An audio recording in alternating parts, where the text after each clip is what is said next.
এই যে লম্বা মশা, কোথায় যাচ্ছিস? জি আপু, ক্যান্টিনে যাচ্ছিলাম। আপু? আমি কি তোর পাড়ার মাসি যে আপু বলছিস?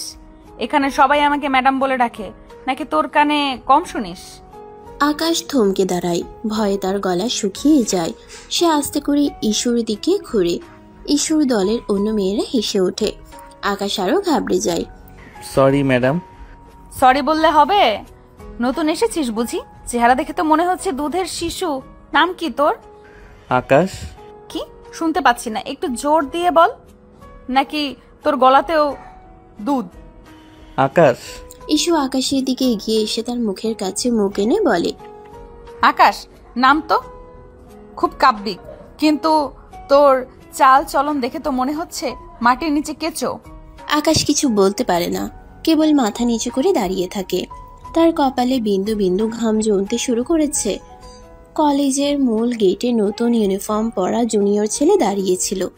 তাদের মধ্যে আকাশ একটু দূরে দাঁড়িয়ে আশেপাশে তাকাচ্ছিল। হঠাৎ দূরে একটা কোলাহল শোনা যায়। কয়েকজন সিনিয়র মেয়ে একটা ছোট জটলার মধ্যে দাঁড়িয়ে আছে। তাদের মধ্যমণি ইস্যু, চোখে সুরমা, মুখে একটা অদ্ভুত কাঠিন্য। তার আশেপাশে কিছু জুনিয়র ছেলে মেয়ে ভয়ে ভয়ে দাঁড়িয়ে আছে। ইস্যুর দলবল তাদের উপর নানা রকম নির্দেশ দিচ্ছে। এতে কান ধরে উদ্বাস কর, দেখি কতটুকু জোর আছে তোর। ছেলেটি ভয়ে ভয়ে কাঁপতে কাঁপতে কান ধরে উঠবোস করতে থাকে। ইস্যুর দলবল হাসতে থাকে। আকাশ দূর থেকে এই দৃশ্য দেখছে। তার বুকটা ধুকপুক করছে। সে আর চোখে ইস্যুকে এড়িয়ে যাওয়ার চেষ্টা করে পাশ দিয়ে হেঁটে যেতে থাকে, কিন্তু ইস্যুর চোখ তাকে ধরে ফেলে। ইস্যু আকাশের দিকে এক পলক তাকিয়ে থাকে, আর তখনই আকাশকে ডাক দেয় এবং এটা সেটা জিজ্ঞেস করে। আকাশ তো কোনো মতে আমতা আমতা করে কথা বলে। ইস্যু হঠাৎ এক সিনিয়র ছেলেকে ইশারা করে বলে, রবিন, এই ছেলেটাকে দেখ, নতুন এসেছে। একে কলেজের নিয়ম কানুনগুলো শিখিয়ে দে, আর হ্যাঁ, ভালো করে শেখাবি যাতে ম্যাডামের কথা মনে থাকে। রবিন মুচকি হেসে আকাশের দিকে এগিয়ে এসে বলে, হ্যাঁ ম্যাডাম, চিন্তা করবেন না। ইস্যু আকাশের দিকে আর না তাকিয়ে অন্য জুনিয়রদের দিকে মনোযোগ দেয়। আকাশকে রবিন আর তার দলবল ঘিরে ধরে। রবিন আকাশের কাঁধে হাত রেখে বলে, এই আয় আকাশ, তোর সাথে একটু পরিচিত হই। তুই তো মনে হয় জানিস না এখানে সিনিয়রদের প্রতি কতটুকু সম্মান দেখাতে হয়। আমি জানি। জানিস? তাহলে ম্যাডামের সামনে অমন মূর্তির মতো দাঁড়িয়েছিলি কেন? চল ক্যান্টিনের দিকে যাই, ওখানে বসে কথা বলি। রবিন আর তার বন্ধুরা আকাশকে নিয়ে হাঁটতে শুরু করে। রবিন আকাশের পিঠে হালকা করে চাপড় দেয়। কি রে, এত চুপচাপ কেন? ম্যাডামের সামনে তোতা পাখির মতো কথা বলছিলি, এখন কি হয়েছে? কিছু না। কিছু না মানে? তুই তো আমাদের সামনে একদম চুপ। ম্যাডামকে দেখে বুঝি তোর গলা শুকিয়ে গেছে? হ্যাঁ, একটু। একটু না, অনেকখানি। ম্যাডামকে দেখলে সবাই একটুখানি এমন হয়, কিন্তু ভয় পাওয়ার কিছু নেই, আমরা তো আছি। হ্যাঁ, আমরা তোকে শিখিয়ে দেব কিভাবে ম্যাডামের সাথে চলতে হয়, আর ম্যাডামের কথার অবাধ্য হলে কি হয় সেটাও শিখিয়ে দিব। তারা ক্যান্টিনের দিকে যেতে থাকে। আকাশ বুঝতে পারে এই দিনের শুরুটা মোটেই ভালো হলো না। ঈশ্বর ভয়ঙ্কর রূপটি তার মনে গেঁথে যায়। সে মনে মনে প্রার্থনা করে যেন আর কখনো ঈশ্বর মুখোমুখি না হয়। কলেজের প্রথম দিনটি এমন ভীভৎস কাটবে সে ভাবেনি। দুপুরের খাবারের বিরতি দেওয়া হয়। ক্যান্টিন গমগম করছে অল্প কিছু ছাত্রছাত্রীর আনাগোনায়। বেশিরভাগ টেবিল ফাঁকা। আকাশ একটি কোণার টেবিলে বসে সাবধানে খাচ্ছে। সে মোবাইল ফোন দেখছে আর মাঝে মাঝে আশেপাশে তাকাচ্ছে, যেন কাউকে খুঁজছে। হঠাৎ করে ক্যান্টিনের প্রবেশ পথে একদল সিনিয়র মেয়ে প্রবেশ করে। তাদের উচ্চ হাসিতে পুরো ক্যান্টিনের নীরবতা ভেঙে যায়। এদের মধ্যমণি ইস্যু। সে নীল জিন্স আর একটি কালো টপ পরেছে, চোখে সানগ্লাস, হাতে কিছু বই। তার চেহারায় সে একই কাঠিন্য যা আকাশকে প্রথম দিনেই আতঙ্কিত করেছিল। ইস্যু উচ্চ স্বরে তার দলের দিকে তাকিয়ে বলে, আরে বাহ, ক্যান্টিন দেখিয়ে আছি নীরব, আশ্রম হয়ে আছে। কি ব্যাপার, সব নতুন জুনিয়রগুলো গেল কোথায়? মনে হয় ভয়ে ঢুকতে পারছে না ম্যাডাম। ভয়? বাহ, ভালোই তো। ভয় না থাকলে শেখাটা কঠিন হয়। ইস্যুর দলবল টেবিলে দখল করতে শুরু করে। তারা খাবারের অর্ডার দেয় আর তাদের কোলাহলে ক্যান্টিনের অন্যান্য ছাত্রছাত্রীরা ভয়ে চুপ করে যায়। আকাশ আর চোখে ইস্যুকে দেখছে। ঈশু হঠাৎ আকাশের টেবিলের দিকে তাকায়। আকাশের প্লেটের দিকে তার চোখ পড়ে। এই যে ওখানে কে বসে আছে? আকাশ নিজের প্লেটে মুখ গুজে আরো ছোট হয়ে যায়। সে মনে মনে প্রার্থনা করছে ঈশু যেন তাকে দেখতে না পায়, কিন্তু ঈশুর চোখ তাকে ধরে ফেলেছে। এই হলুদ টি শার্ট, তুই কি পাথরের মূর্তি নাকি? কথা কানে যায় না? আকাশ ধীরে ধীরে মাথা তোলে। ঈশুর চোখে চোখ পড়ে। ঈশু তার সানগ্লাস নামিয়ে নাকের ডগায় রাখে, যেন ভালো করে দেখছে। জি ম্যাডাম। ম্যাডাম, ভালোই তো। নাম কি রে তোর? আকাশ। আকাশ? তা আকাশে উঠতে পারিস নাকি ক্যান্টিনে মেঝেতে বসে খাচ্ছিস? ঈশুর দল হো হো করে হেসে ওঠে। আকাশ লজ্জায় আর ভয়ে কাটা হয়ে যায়। সে বুঝতে পারছে না কি বলবে। না ম্যাডাম। শোন, তুই নতুন দেখছিস? তোর মতো নতুনদের আমরা খুব পছন্দ করি। জানিস কেন? না ম্যাডাম। কারণ তোদের কাছ থেকে অনেক কিছু শেখার আছে, বিশেষ করে কিভাবে কলেজের সিনিয়রদের সম্মান করতে হয়। ম্যাডাম, ওকে একটু সাইন করিয়ে নেব? আরে এখনই কেন, আগে ওকে ভালো করে চিনে নেই। এই তোরা ওর পরিচয়টা ভালো করে জেনে নে। কোন ব্যাচ, রোল নম্বর কত, কোথায় থাকে, সব। আকাশের বুক ঢিপ ঢিপ করতে থাকে। সে বুঝতে পারে তার ক্যান্টিনে শান্তি করে খাওয়ার স্বাদ আজ মিটতে দেবে না ঈশু। সে দ্রুত খাবার শেষ করার চেষ্টা করে। ঈশু তাকে আরো কিছু প্রশ্ন করে, কিন্তু আকাশ উত্তর দিতে পারছিল না। এই ছেলে, চুপচাপ কেন?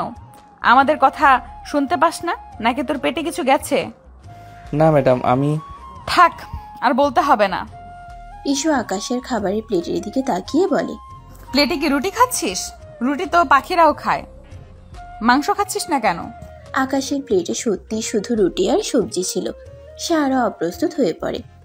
ম্যাডাম, আমার। তোর কি টাকার অভাব নাকি বাবার টাকা দেয় না? যা হোক, এখন থেকে যখন ক্যান্টিনে আসবি তখন আমাদের টেবিলের দিকে ভুলেও তাকাবি না। আর যদি তাকাস। ঈশু কথা শেষ করে না, কেবল রহস্যময় হাসি হাসে।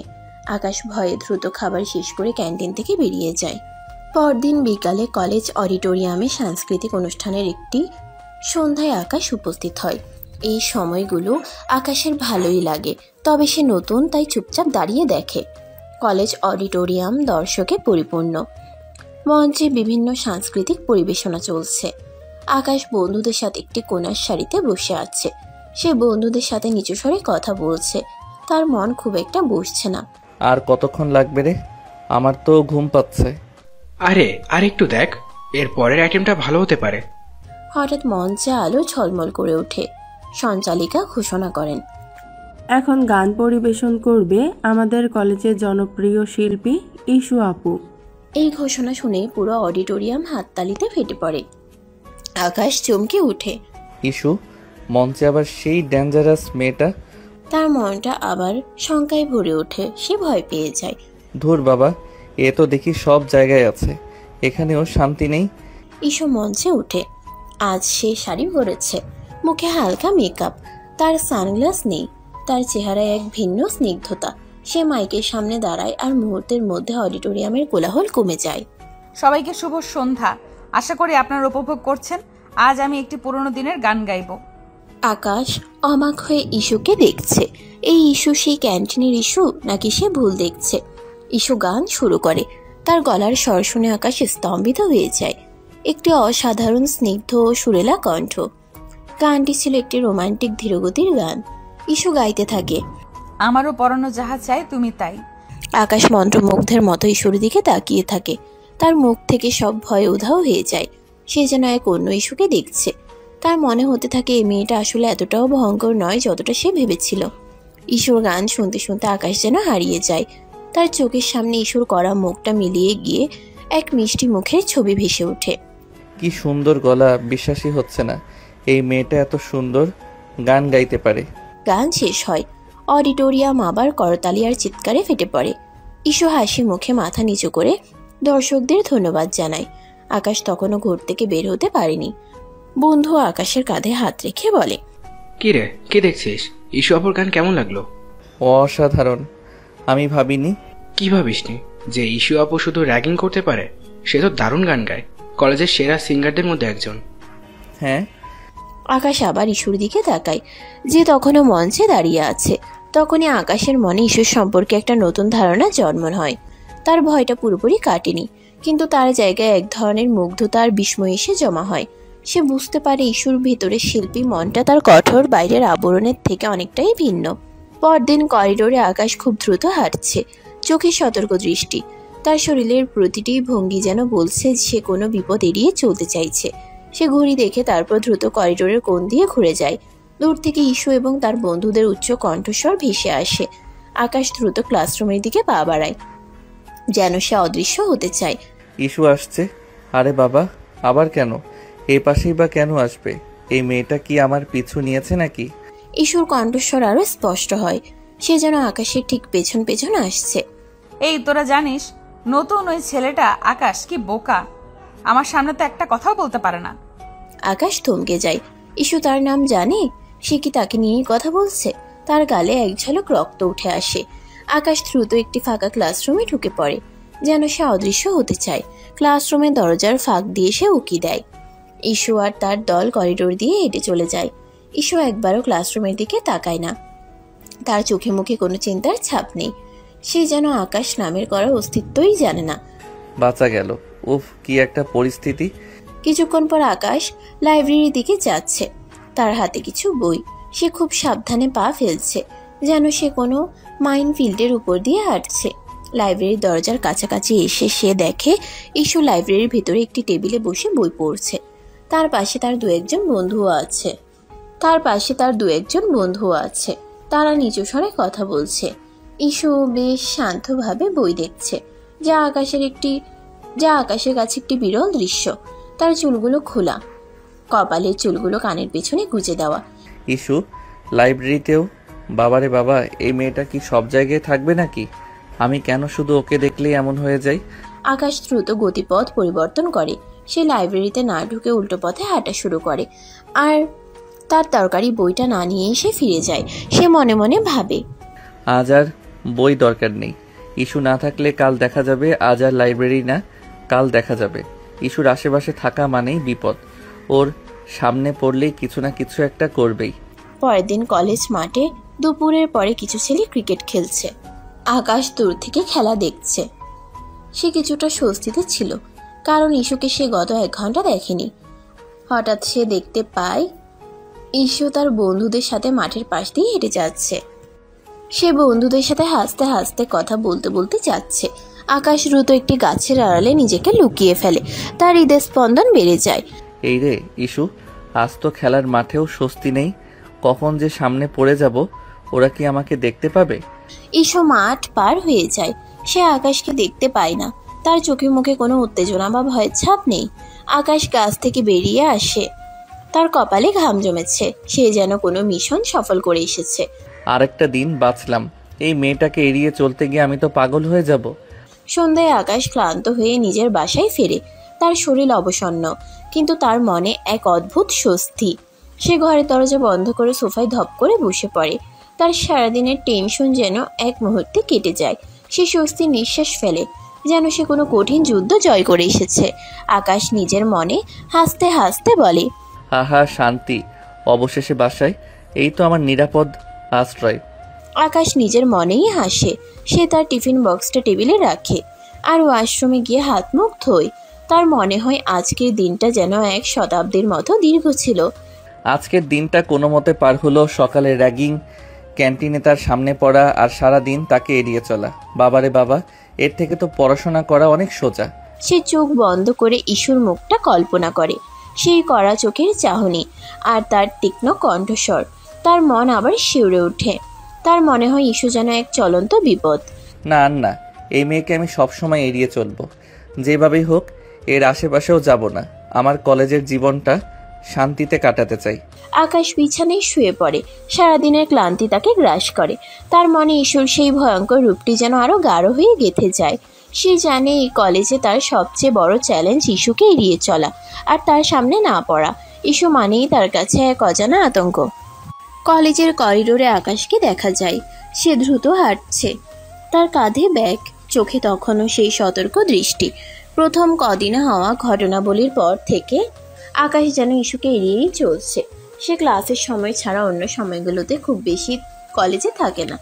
আর যদি থাকেও সে সতর্ক থাকে ইস্যুর গতিবিধি নিয়ে। হঠাৎ তার বন্ধু রবি দৌড়ে আসে। এই আকাশ, শুনেছিস কি হয়েছে? কি আবার হবে? নিশ্চয়ই নতুন কোনো ঝামেলা।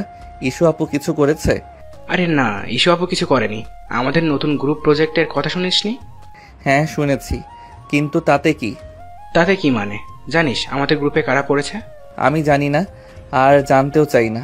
আমার এমনিতেই অনেক চাপ। রবি আকাশের কাঁধে হাত রাখে, তার মুখে একটি অদ্ভুত হাসি। তোর কপালে কি আছে জানিস? আমাদের গ্রুপে তুই, আমি আর ইস্যু আপু। আকাশের চোখ বড় বড় হয়ে যায়, তার মুখের রং ফ্যাকাশে হয়ে যায়। সে যেন নিজের কানে বিশ্বাস করতে পারছে না, তার শরীরের রক্ত যেন ঠান্ডা হয়ে যায়। কি বলছিস? ইস্যু আপু আমার গ্রুপে? এটা কি করে সম্ভব? তুই ভুল শুনেছিস। আরে বাবা, আমি নিজে দেখলাম প্রিন্সিপালের অফিসের নোটিশ বোর্ডে তোর নাম, আমার নাম, ইস্যু আপুর নাম একসাথে লেখা। সবাই বলছে এটা নাকি প্রিন্সিপাল নিজেই ঠিক করে দিয়েছেন। ওহ নো, এটা হতে পারে না। এটা কি কোনো দুঃস্বপ্ন? আমার সাথে কেন এমন হবে? কেন হবে? ম্যাডাম তোকে দেখে না? তুই তার র্যাগিংয়ের শিকার হয়েছিস, ক্যান্টিনে তোর সামনে পড়েছিস, এখন প্রজেক্টে তার সাথে। তোর কপালটাই খারাপ। আমার জীবনটা শেষ। আমি এই প্রজেক্টটা কিভাবে করব? আমি তো ওর সামনে যেতেই ভয় পাই। আকাশ দ্রুত প্রিন্সিপালের অফিসের দিকে যায়, রবিও তার পিছু পিছু যায়। তারা নোটিশ বোর্ডের সামনে ভিড় দেখে। আকাশ কোনো মতে ভিড় টেনে নোটিশ বোর্ড দেখে। সত্যিই তার নাম, রবিনের নাম আর ইস্যুর নাম একটি গ্রুপে লেখা। আকাশের মাথায় ঝিমঝিম করে ওঠে।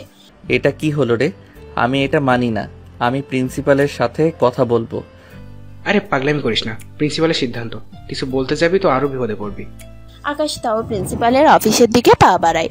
সে জানে এটা উচিত হবে না, কিন্তু তার কাছে অন্য কোনো পথ নেই। তার মনে হয় এটাই তার একমাত্র বাঁচার রাস্তা। সে দরজা ঠেলে ভিতরে ঢুকে।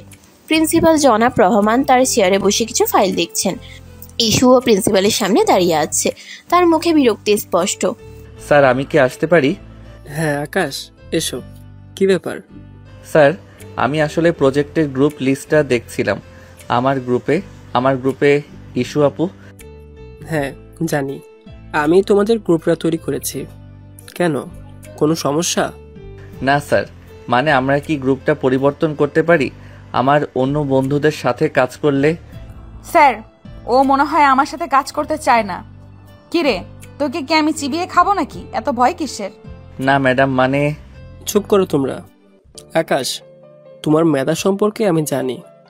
তুমি একজন ভালো ছাত্র, আর ইস্যু সেও অত্যন্ত মেধাবী। আমি চাই তোমরা দুজন একসাথে কাজ করো। তোমরা দুজন ওই ইন্ট্রোভার্ট টাইপের। একসাথে কাজ করলে তোমাদের টিম ওয়ার্ক দক্ষতা বাড়বে। কিন্তু স্যার। কোনো কিন্তু নয়, এটা আমার সিদ্ধান্ত। আর ইস্যু, তুমিও শোনো, এই প্রজেক্টে কোনো সিনিয়র জুনিয়র ব্যাপার থাকবে না। তোমরা শুধুই গ্রুপ মেম্বার। তোমাদের প্রজেক্টটা কলেজের জন্য খুব গুরুত্বপূর্ণ। তোমরা একসাথে কাজ করবে, এটাই শেষ কথা। ঠিক আছে স্যার। আকাশ আর ইস্যু প্রিন্সিপালের অফিস থেকে বেরিয়ে আসে। করিডোরে দুজন মুখোমুখি দাঁড়ায়, তাদের দুজনের মুখেই বিরক্তি। ইস্যু কাঁধের ব্যাগটা ঠিক করে। শোনো, প্রিন্সিপাল যখন বলেছে তখন কাজটা করতেই হবে, কিন্তু মনে রাখবে আমি বেশি ঝামেলা পছন্দ করি না। নিজের কাজটা ঠিকঠাক করবে। হ্যাঁ ম্যাডাম, আমি চেষ্টা করব। চেষ্টা করবে মানে কি? কাজটা করবে। আর আমাকে ম্যাডাম না বলে ইস্যু ডাকতে পারিস। প্রজেক্টের সময় আমরা সহকর্মী। আকাশ অবাক হয়ে ইস্যুর দিকে তাকায়। ইস্যু তাকে নিজের নাম ধরে ডাকতে বলছে। এই প্রথম ইস্যু তার সাথে এত সুন্দর নরম সুরে কথা বলল। তার মুখে এক অদ্ভুত অনুভূতি। ইস্যু, ওকে ইস্যু ডাকতে হবে? এটা কি সত্যি? আমার সব ভয় কি কেটে যাবে? ইস্যু আর কোনো কথা না বলে হেঁটে চলে যায়। আকাশ সেখানে দাঁড়িয়ে থাকে। তার মনে এক মিশ্র অনুভূতি, ভয়, বিস্ময় আর এক অজানা আশঙ্কার মিশ্রণ।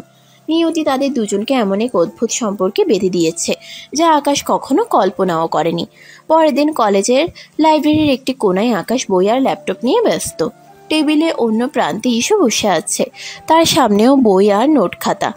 দুজনেই নীরবে কাজ করছে। নিয়তি তাদের দুজনকে এমন এক অদ্ভুত সম্পর্কে বেঁধে দিয়েছে, যা আকাশ কখনো কল্পনাও করেনি। পরের দিন কলেজের লাইব্রেরির একটি কোনায় আকাশ বই আর ল্যাপটপ নিয়ে ব্যস্ত। টেবিলের অন্য প্রান্তে ইস্যু বসে আছে, তার সামনেও বই আর নোট খাতা। দুজনেই নীরবে কাজ করছে। তাদের মধ্যে একটা চাপা উত্তেজনা। ইস্যু মাঝে মাঝে আকাশের দিকে আর চোখে তাকাচ্ছে, আর আকাশ চেষ্টা করছে তার উপস্থিতি একদমই অগ্রাহ্য করতে। ইস, এই মেয়েটা কি এত মনোযোগ দিয়ে কাজ করে? আমি তো ভেবেছিলাম প্রজেক্ট মানেই সব জুনিয়রদের দিয়ে করিয়ে নেওয়া। ঈশু হঠাৎ মাথা তোলে, আকাশের দিকে তাকায়। এই আকাশ, তোর এই ডেটাগুলো দিয়েছিস? আমি তো খুঁজে পাচ্ছি না। ও হ্যাঁ ম্যাডাম, মানে ইস্যু, হ্যাঁ এই যে, আমি মনে হয় একটা ফোল্ডারে রেখেছিলাম। আকাশ দ্রুত কিছু ফাইল ঈশুর দিকে এগিয়ে দেয়। ঈশু ফাইলগুলো হাতে নিয়ে দেখে। ঠিক আছে, কিন্তু তোর প্রেজেন্টেশনের স্লাইডগুলো কি তৈরি? আমাদের তো ডেডলাইন প্রায় চলে আসছে। হ্যাঁ, আমি প্রায় শেষ করে ফেলেছি, শুধু কিছু গ্রাফ আর চার্ট যোগ করা বাকি। গ্রাফ? কোন গ্রাফ? আমাকে দেখা, দেখি তো কি করেছিস। আকাশ ইতস্তত করে তার ল্যাপটপটা ঈশুর দিকে ঘুরিয়ে দেয়। ঈশু গভীর মনোযোগ দিয়ে স্লাইডগুলো দেখে, তার মুখে একটা পেশাদারী ভাব। আইডিয়াটা ভালো, কিন্তু এই গ্রাফটা এখানে ঠিক খাপ খাচ্ছে না। এটা অন্য জায়গায় দিলে আরো ভালো দেখাবে। আর এই ডেটাটা একটু ভুল আছে মনে হচ্ছে, চেক করেছিস? আকাশ অবাক হয়ে ঈশুর কথা শুনে। ঈশু যে এত বুদ্ধিদীপ্ত আর খুঁটিয়ে কাজ করে তা তার ধারণাই ছিল না। আপনি, মানে তুমি এত কিছু লক্ষ্য করেছো? আমি তো এটা খেয়ালই করিনি। দেখতেও তো হবে। প্রজেক্ট মানে শুধু নাম কামানো নয়, কাজটাও ভালোভাবে করা চাই। এটা তো আর সাধারণ অ্যাসাইনমেন্ট নয়। তারা দুজনেই আবার কাজে মগ্ন হয়। ঈশু আকাশের কিছু ভুল ধরিয়ে দেয়, আর আকাশ অবাক হয়ে দেখে যে ঈশুর বিশ্লেষণ কতটা নির্ভুল। তাদের মধ্যে কাজের মাধ্যমে একটা নীরব বোঝাপড়া তৈরি হয়। ঈশুর কঠোর মেজাজটা যেন কাজের সময় কিছুটা নরম হয়ে যায়। দুদিন পর আকাশ তার হোস্টেলের বিছানায় শুয়ে আছে, জ্বর আর মাথা ব্যথায় কাতর। তার পাশে কিছু ওষুধের পাতা। সে ক্রমাগত কাশি দিচ্ছে, ল্যাপটপ খোলা, কিন্তু তার কাজ করার শক্তি নেই। প্রজেক্টের ডেডলাইন 2 দিন পর, আর তার কাজ এখনো শেষ হয়নি। সে খুব চিন্তিত। ইস, এখন কি হবে? কালকের মধ্যে শেষ করতে না পারলে তো ইস্যু আপু আমাকে আস্ত রাখবে না, কিন্তু জ্বর নিয়ে কিছুতেই কাজ করতে পারছি না। হঠাৎ তার রুমের দরজায় নক হয়। আকাশ অবাক হয়। এই সময় সাধারণত কেউ আসে না। সে কোনো মতে উঠে গিয়ে দরজা খুলে। দরজায় ঈশুকে দেখে সে স্তব্ধ হয়ে যায়। ঈশুর হাতে একটা ফলের ঝুড়ি আর একটা ওষুধের প্যাকেট, তার মুখে চিন্তার ছাপ। ইস্যু, তুমি এখানে? কিরে, খবর পেলাম তুই নাকি অসুস্থ। কাল থেকে কলেজেও আসছিস না। আমি তোকে ফোনও করেছিলাম। হ্যাঁ, জ্বর আর সর্দি, কিছুতেই উঠতে পারছি না। ও বাবা, দেখি তো কপালে হাত দিয়ে। আরে, কপাল তো রীতিমতো আগুনে গরম। ডাক্তার দেখিয়েছিস? ওষুধ খাচ্ছিস? হ্যাঁ, সকালে ডাক্তার দেখিয়েছি, ওষুধ খেয়েছি, কিন্তু কাজের খুব চাপ। প্রজেক্টটা দূর, আগে সুস্থ হ। প্রজেক্ট নিয়ে চিন্তা করিস না, আমি আছি তো। আকাশ অবাক হয়ে ঈশুর দিকে তাকায়। তার চোখে অবিশ্বাস। ঈশু তার জন্য ফল আর ওষুধ নিয়ে এসেছে, আর প্রজেক্টের জন্য চিন্তা করতে বারণ করছে। আমি জানি তোর কাজ বাকি আছে। আমি তোর ল্যাপটপটা দেখেছি, কিছু কাজ আমি করে দিয়েছি। তোর শেষ স্লাইড আর ডেটা এন্ট্রি বাকি ছিল, আমি করেছি। আকাশের চোখ বড় হয়ে যায়। সে বিশ্বাস করতে পারছে না যে ঈশুকে সে ভয় পেত, সেই ঈশু তার জন্য এত কিছু করেছে। তুমি আমার কাজ করেছো কেন? কেন আবার? আমাদের প্রজেক্টটা তো ফাইনাল। ফেল করলে কি ভালো দেখাবে? তাছাড়া তুই অসুস্থ, আমি তো আর তোকে ফেলে যেতে পারি না। ঈশু যে এত নরম মনের তা আকাশের জানা ছিল না। এই নতুন দিকটি আকাশের কাছে সম্পূর্ণ অপ্রত্যাশিত ছিল। তার কঠোর বাইরের আবরণের নিচে এক মানবিক রূপ, যা সে আগে কখনো দেখেনি। ঈশু তাকে কিছু ফল খেতে দেয় এবং ওষুধের নিয়ম বলে দেয়। এখন খা, বিশ্রাম নে। প্রজেক্ট নিয়ে একদম চিন্তা করিস না। আমি তোকে বাকিটা কাল কলেজে গিয়ে বুঝিয়ে দেব। আর তোর ফাইলগুলো আমার কাছে আছে। আকাশ নীরবে ফল খায়। তার চোখ ঈশুর দিকে। তার মনে হাজারো প্রশ্ন। এই মেয়েটা কেন তার জন্য এত কিছু করছে? কি চাই ও? ইস্যু এত ভালো আমি তো ভাবতেও পারিনি, কিন্তু তার পুরনো ভয়টা আবার উকি দেয়। আমি কি ওকে পুরোপুরি বিশ্বাস করতে পারি, নাকি এটা কোনো ফাঁদ? ঈশুর কাছ থেকে বিদায় নিয়ে আকাশ বিছানায় শুয়ে পড়ে। তার জ্বর কিছুটা কমেছে, কিন্তু তার মনে ঈশুর এই নতুন আচরণ নিয়ে এখন গভীর চিন্তা হচ্ছে। সে এখনো পুরোপুরি নিশ্চিত হতে পারছে না ঈশুর উদ্দেশ্য নিয়ে। তার মনে দোলাচল। কলেজ ক্যান্টিনে দুপুরের ভিড়। আকাশ তার বন্ধুদের সাথে এক টেবিলে বসে প্রজেক্টের জমা দেওয়া নিয়ে কথা বলছে। সে বেশ ফুরফুরে মেজাজে, কারণ প্রজেক্টের কাজ সফলভাবে শেষ হয়েছে। ইস্যু তখন তার বন্ধুদের সাথে অন্য একটি টেবিলে বসে আছে, তার চোখ আকাশের দিকে। সেখানে একটি ফাইল রাখা। আকাশ একটি ফাইল নিয়ে তার বন্ধু রবিনকে কিছু দেখাচ্ছিল। দেখো এই ফাইলটা, আমি এটা ফাইনাল ডেটার জন্য রেখেছিলাম। ভেবেছিলাম ইস্যু আপু হয়তো এটা খেয়াল করবে না, কিন্তু সে সব খুঁটিয়ে দেখে। আরে ইস্যু আপু কি আর এমনি এমনি এত করা? কাজটা তো ভালোই হয়েছে। আকাশ আর রবিন নিজেদের মধ্যে হাসাহাসি করছিল, কিন্তু তাদের হাসিটা কানে যায় ইস্যুর। ইস্যুর চোখ যায় আকাশের হাতে থাকা ফাইলটির দিকে। সেটি ছিল প্রজেক্টের একটি গুরুত্বপূর্ণ ফাইল। ইস্যু ভেবেছিল আকাশ ইচ্ছাকৃতভাবে এই ফাইলটি লুকিয়ে রেখেছিল, যা তাকে দেয়নি। তার মুখে বিরক্তির ছাপ ফুটে ওঠে। সে দ্রুত উঠে আকাশের টেবিলের দিকে আসে। এই আকাশ, তোর হাতে ওটা কি? আকাশ চমকে ওঠে, ফাইলটা হাতে নিয়ে এসে গুটিয়ে যায়। ইস্যুকে এত কাছে দেখে তার বুক কেঁপে ওঠে। ইস্যু, এটা কিছু না। কিছু না, আমাকে দেখা। তোর হাতে কি লুকোচ্ছিস? আকাশ ফাইলটা দিতেই ইতস্তত করে। ইস্যু এবার রেগে যায়। আমাকে অবিশ্বাস করছিস? তোর কি মনে হয় আমি তোকে প্রজেক্টের কাজে সাহায্য করেছি মানে তুই যা খুশি তাই করবি? আমার সাথে কোনো চালাকি করার চেষ্টা করছিস? না ইস্যু, তুমি ভুল বুঝছো। ইস্যু আকাশের কাছ থেকে ফাইলটা প্রায় ছিনিয়ে নেয় এবং ফাইলটা খুলে দেখে। কি ভুল বুঝছি? এই ফাইলটা, এটা তো প্রজেক্টের মূল ডেটা। এটা তুই কেন লুকিয়ে রেখেছিলি? আমাকে দিসনি কেন? ইস্যু, আমি তোমাকে বোঝানোর চেষ্টা করছি, এটা আমি রেখেছিলাম। কি রেখেছিলি? তুই কি আমার সাথে কোনো চালাকি করার চেষ্টা করছিলি? তুই কি ভেবেছিলি আমি প্রজেক্টের কাজ বুঝি না? তোকে বিশ্বাস করেছিলাম, আর তুই আমার সাথে এমন করছিস? ইস্যু কণ্ঠস্বর উঁচু হয়ে যায়। ক্যান্টিনে সবাই তাদের দিকে তাকায়। আকাশের মুখ ফ্যাকাশে হয়ে যায়। সে সবার সামনে এভাবে অপমানিত হতে রাজি ছিল না। তার চোখে কষ্ট ফুটে ওঠে। আকাশ ধীর কণ্ঠে চোখে জল এনে বলে, তুমি আমাকে ভুল বুঝছো ইস্যু। আমি এই ফাইলটা আলাদা রেখেছিলাম কারণ এটা তোমার শেষ দিকের কাজের জন্য দরকার ছিল। আমি ভেবেছিলাম এটা নিয়ে পরে তোমার সাথে কথা বলবো। ধুর, তোর সব অজুহাত। আমার সাথে আর কথা বলবি না। তোর মতো মানুষকে আমি ঘৃণা করি। ইস্যু রেগে ক্যান্টিন থেকে বের হয়ে যায়, ফাইলটা হাতে নিয়ে। আকাশ সেখানে চুপচাপ বসে থাকে। তার বন্ধুরা তাকে সান্ত্বনা দেওয়ার চেষ্টা করে, কিন্তু তার চোখে জল চলে আসে। সে অপমানিত আর আহত অনুভব করে। দেখলি, ওকে বিশ্বাস করাটাই আমার ভুল ছিল। ও আজও সেই ভয়ঙ্কর ইস্যুই আছে। বিকেলে ইস্যু মন খারাপ করে দেয়ালের দিকে মুখ করে দাঁড়িয়ে আছে, হাতে সেই ফাইলটি। তার মুখে চিন্তার ছাপ। তার বন্ধু তানিশা তার কাছে আসে। কি রে ইস্যু, ক্যান্টিনে কি হলো? তুই হঠাৎ করে এমন রেগে গেলি কেন? দেখ না, ওই আকাশটা প্রজেক্টের এই গুরুত্বপূর্ণ ফাইলটা আমার কাছ থেকে লুকিয়ে রেখেছিল। আমি তো ওর উপর বিশ্বাস করেছিলাম। কোন ফাইল দেখি তো?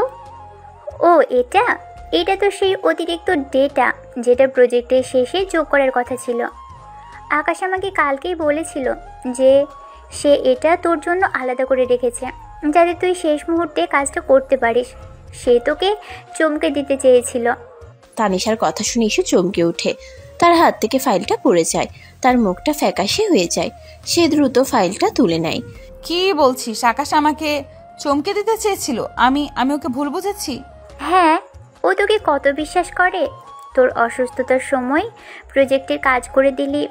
ও তোকে অন্য চোখে দেখতে শুরু করেছে, আর তুই ওর সাথে এমন করলি। ইস্যু চুপ করে থাকে। তার ভুলটা বুঝতে পেরে তার মনটা খারাপ হয়ে যায়। সে মনে মনে ভাবে, আমি কি করলাম? কেন আমি ওর কথা না শুনেই এত রেগে গেলাম? আমার ভুল হয়ে গেছে তানিশা। আমি ওকে কত খারাপ কথা বললাম, ওকে অপমান করলাম সবার সামনে। হ্যাঁ করেছিস, এখন কি করবি? আমি ওর কাছে যাব, ওর কাছে ক্ষমা চাইবো। ইস্যু দ্রুত পায়ে আকাশের খোঁজে বের হয়। সে পুরো কলেজ চষে ফেলে আকাশকে খোঁজে। অবশেষে সে কলেজের একটি ফাঁকা ক্লাসরুমে আকাশকে একা বসে থাকতে দেখে। আকাশ তখনও মন খারাপ করে বসে আছে। তার চোখে বিষণ্ণতা। ইস্যু ধীরে ধীরে তার কাছে যায়। আকাশ চমকে ওঠে। সে ইস্যুকে দেখে অবাক হয়। তার মনে আবার ভয় জাগে। ইস্যু আবার কি বলবে। ইস্যু, তুমি এখানে? ইস্যু আকাশের সামনে এসে দাঁড়ায়। তার মুখটা লজ্জিত। আকাশ, আমি তোর কাছে দুঃখিত। আমার ভুল হয়ে গেছে। আকাশ অবাক হয়ে ইস্যুর দিকে তাকায়। ইস্যু দুঃখিত? এই প্রথম ইস্যু তার কাছে ক্ষমা চাইছে। তার মনে হয় সে হয়তো স্বপ্ন দেখছে। দুঃখিত, তুমি? হ্যাঁ, তানিশা আমাকে সব খুলে বলেছে। আমি এই ফাইলটা না দেখেই তোকে ভুল বুঝেছি। আমি জানি আমি তোকে সবার সামনে অপমান করেছি। তুই নিশ্চয়ই খুব কষ্ট পেয়েছিস। আকাশ ইসুর দিকে তাকিয়ে থাকে, তার চোখে অবিশ্বাস। ইসুর এই নরম রূপটা সে আগে কখনো দেখেনি। তার মনে জমা বরফটা যেন গলতে শুরু করেছে। হ্যাঁ, আমি কষ্ট পেয়েছিলাম, তুমি এমনটা করবে ভাবিনি। আমি খুব খারাপ ব্যবহার করেছি, আমি জানি তুই আমাকে ভয় পাস, কিন্তু আমি আসলে এমনটা বলতে চাইনি। তুই আমাকে ক্ষমা করে দিবি? আকাশ ইসুর দিকে তাকিয়ে থাকে। তার মনে ইস্যু সম্পর্কে জমে থাকা সব রাগ আর ভয় যেন ধীরে ধীরে কমে যাচ্ছে। এই প্রথম ইস্যু তার কাছে ক্ষমা চাইছে, তাও এত বিনয়ের সাথে। তার মনে এক নতুন অনুভূতি জাগে। ঠিক আছে, আমি তোমাকে ক্ষমা করে দিলাম, কিন্তু তুমি কেন এত রেগে গিয়েছিলে? আমি একটু বেশি রিয়্যাক্ট করি। আসলে প্রজেক্টটা নিয়ে আমি খুব সিরিয়াস ছিলাম, তাই মনে হলো তুই বুঝি আমার সাথে চালাকি করছিস। আকাশও হাসে। তাদের মধ্যে একটা অদ্ভুত স্বস্তির নিঃশ্বাস বয়ে যায়। তাদের মধ্যে জমে থাকা বরফ যেন অনেকটাই গলে গেছে। তারা দুজনেই বুঝতে পারে এই ছোট ঘটনা তাদের মধ্যে এক নতুন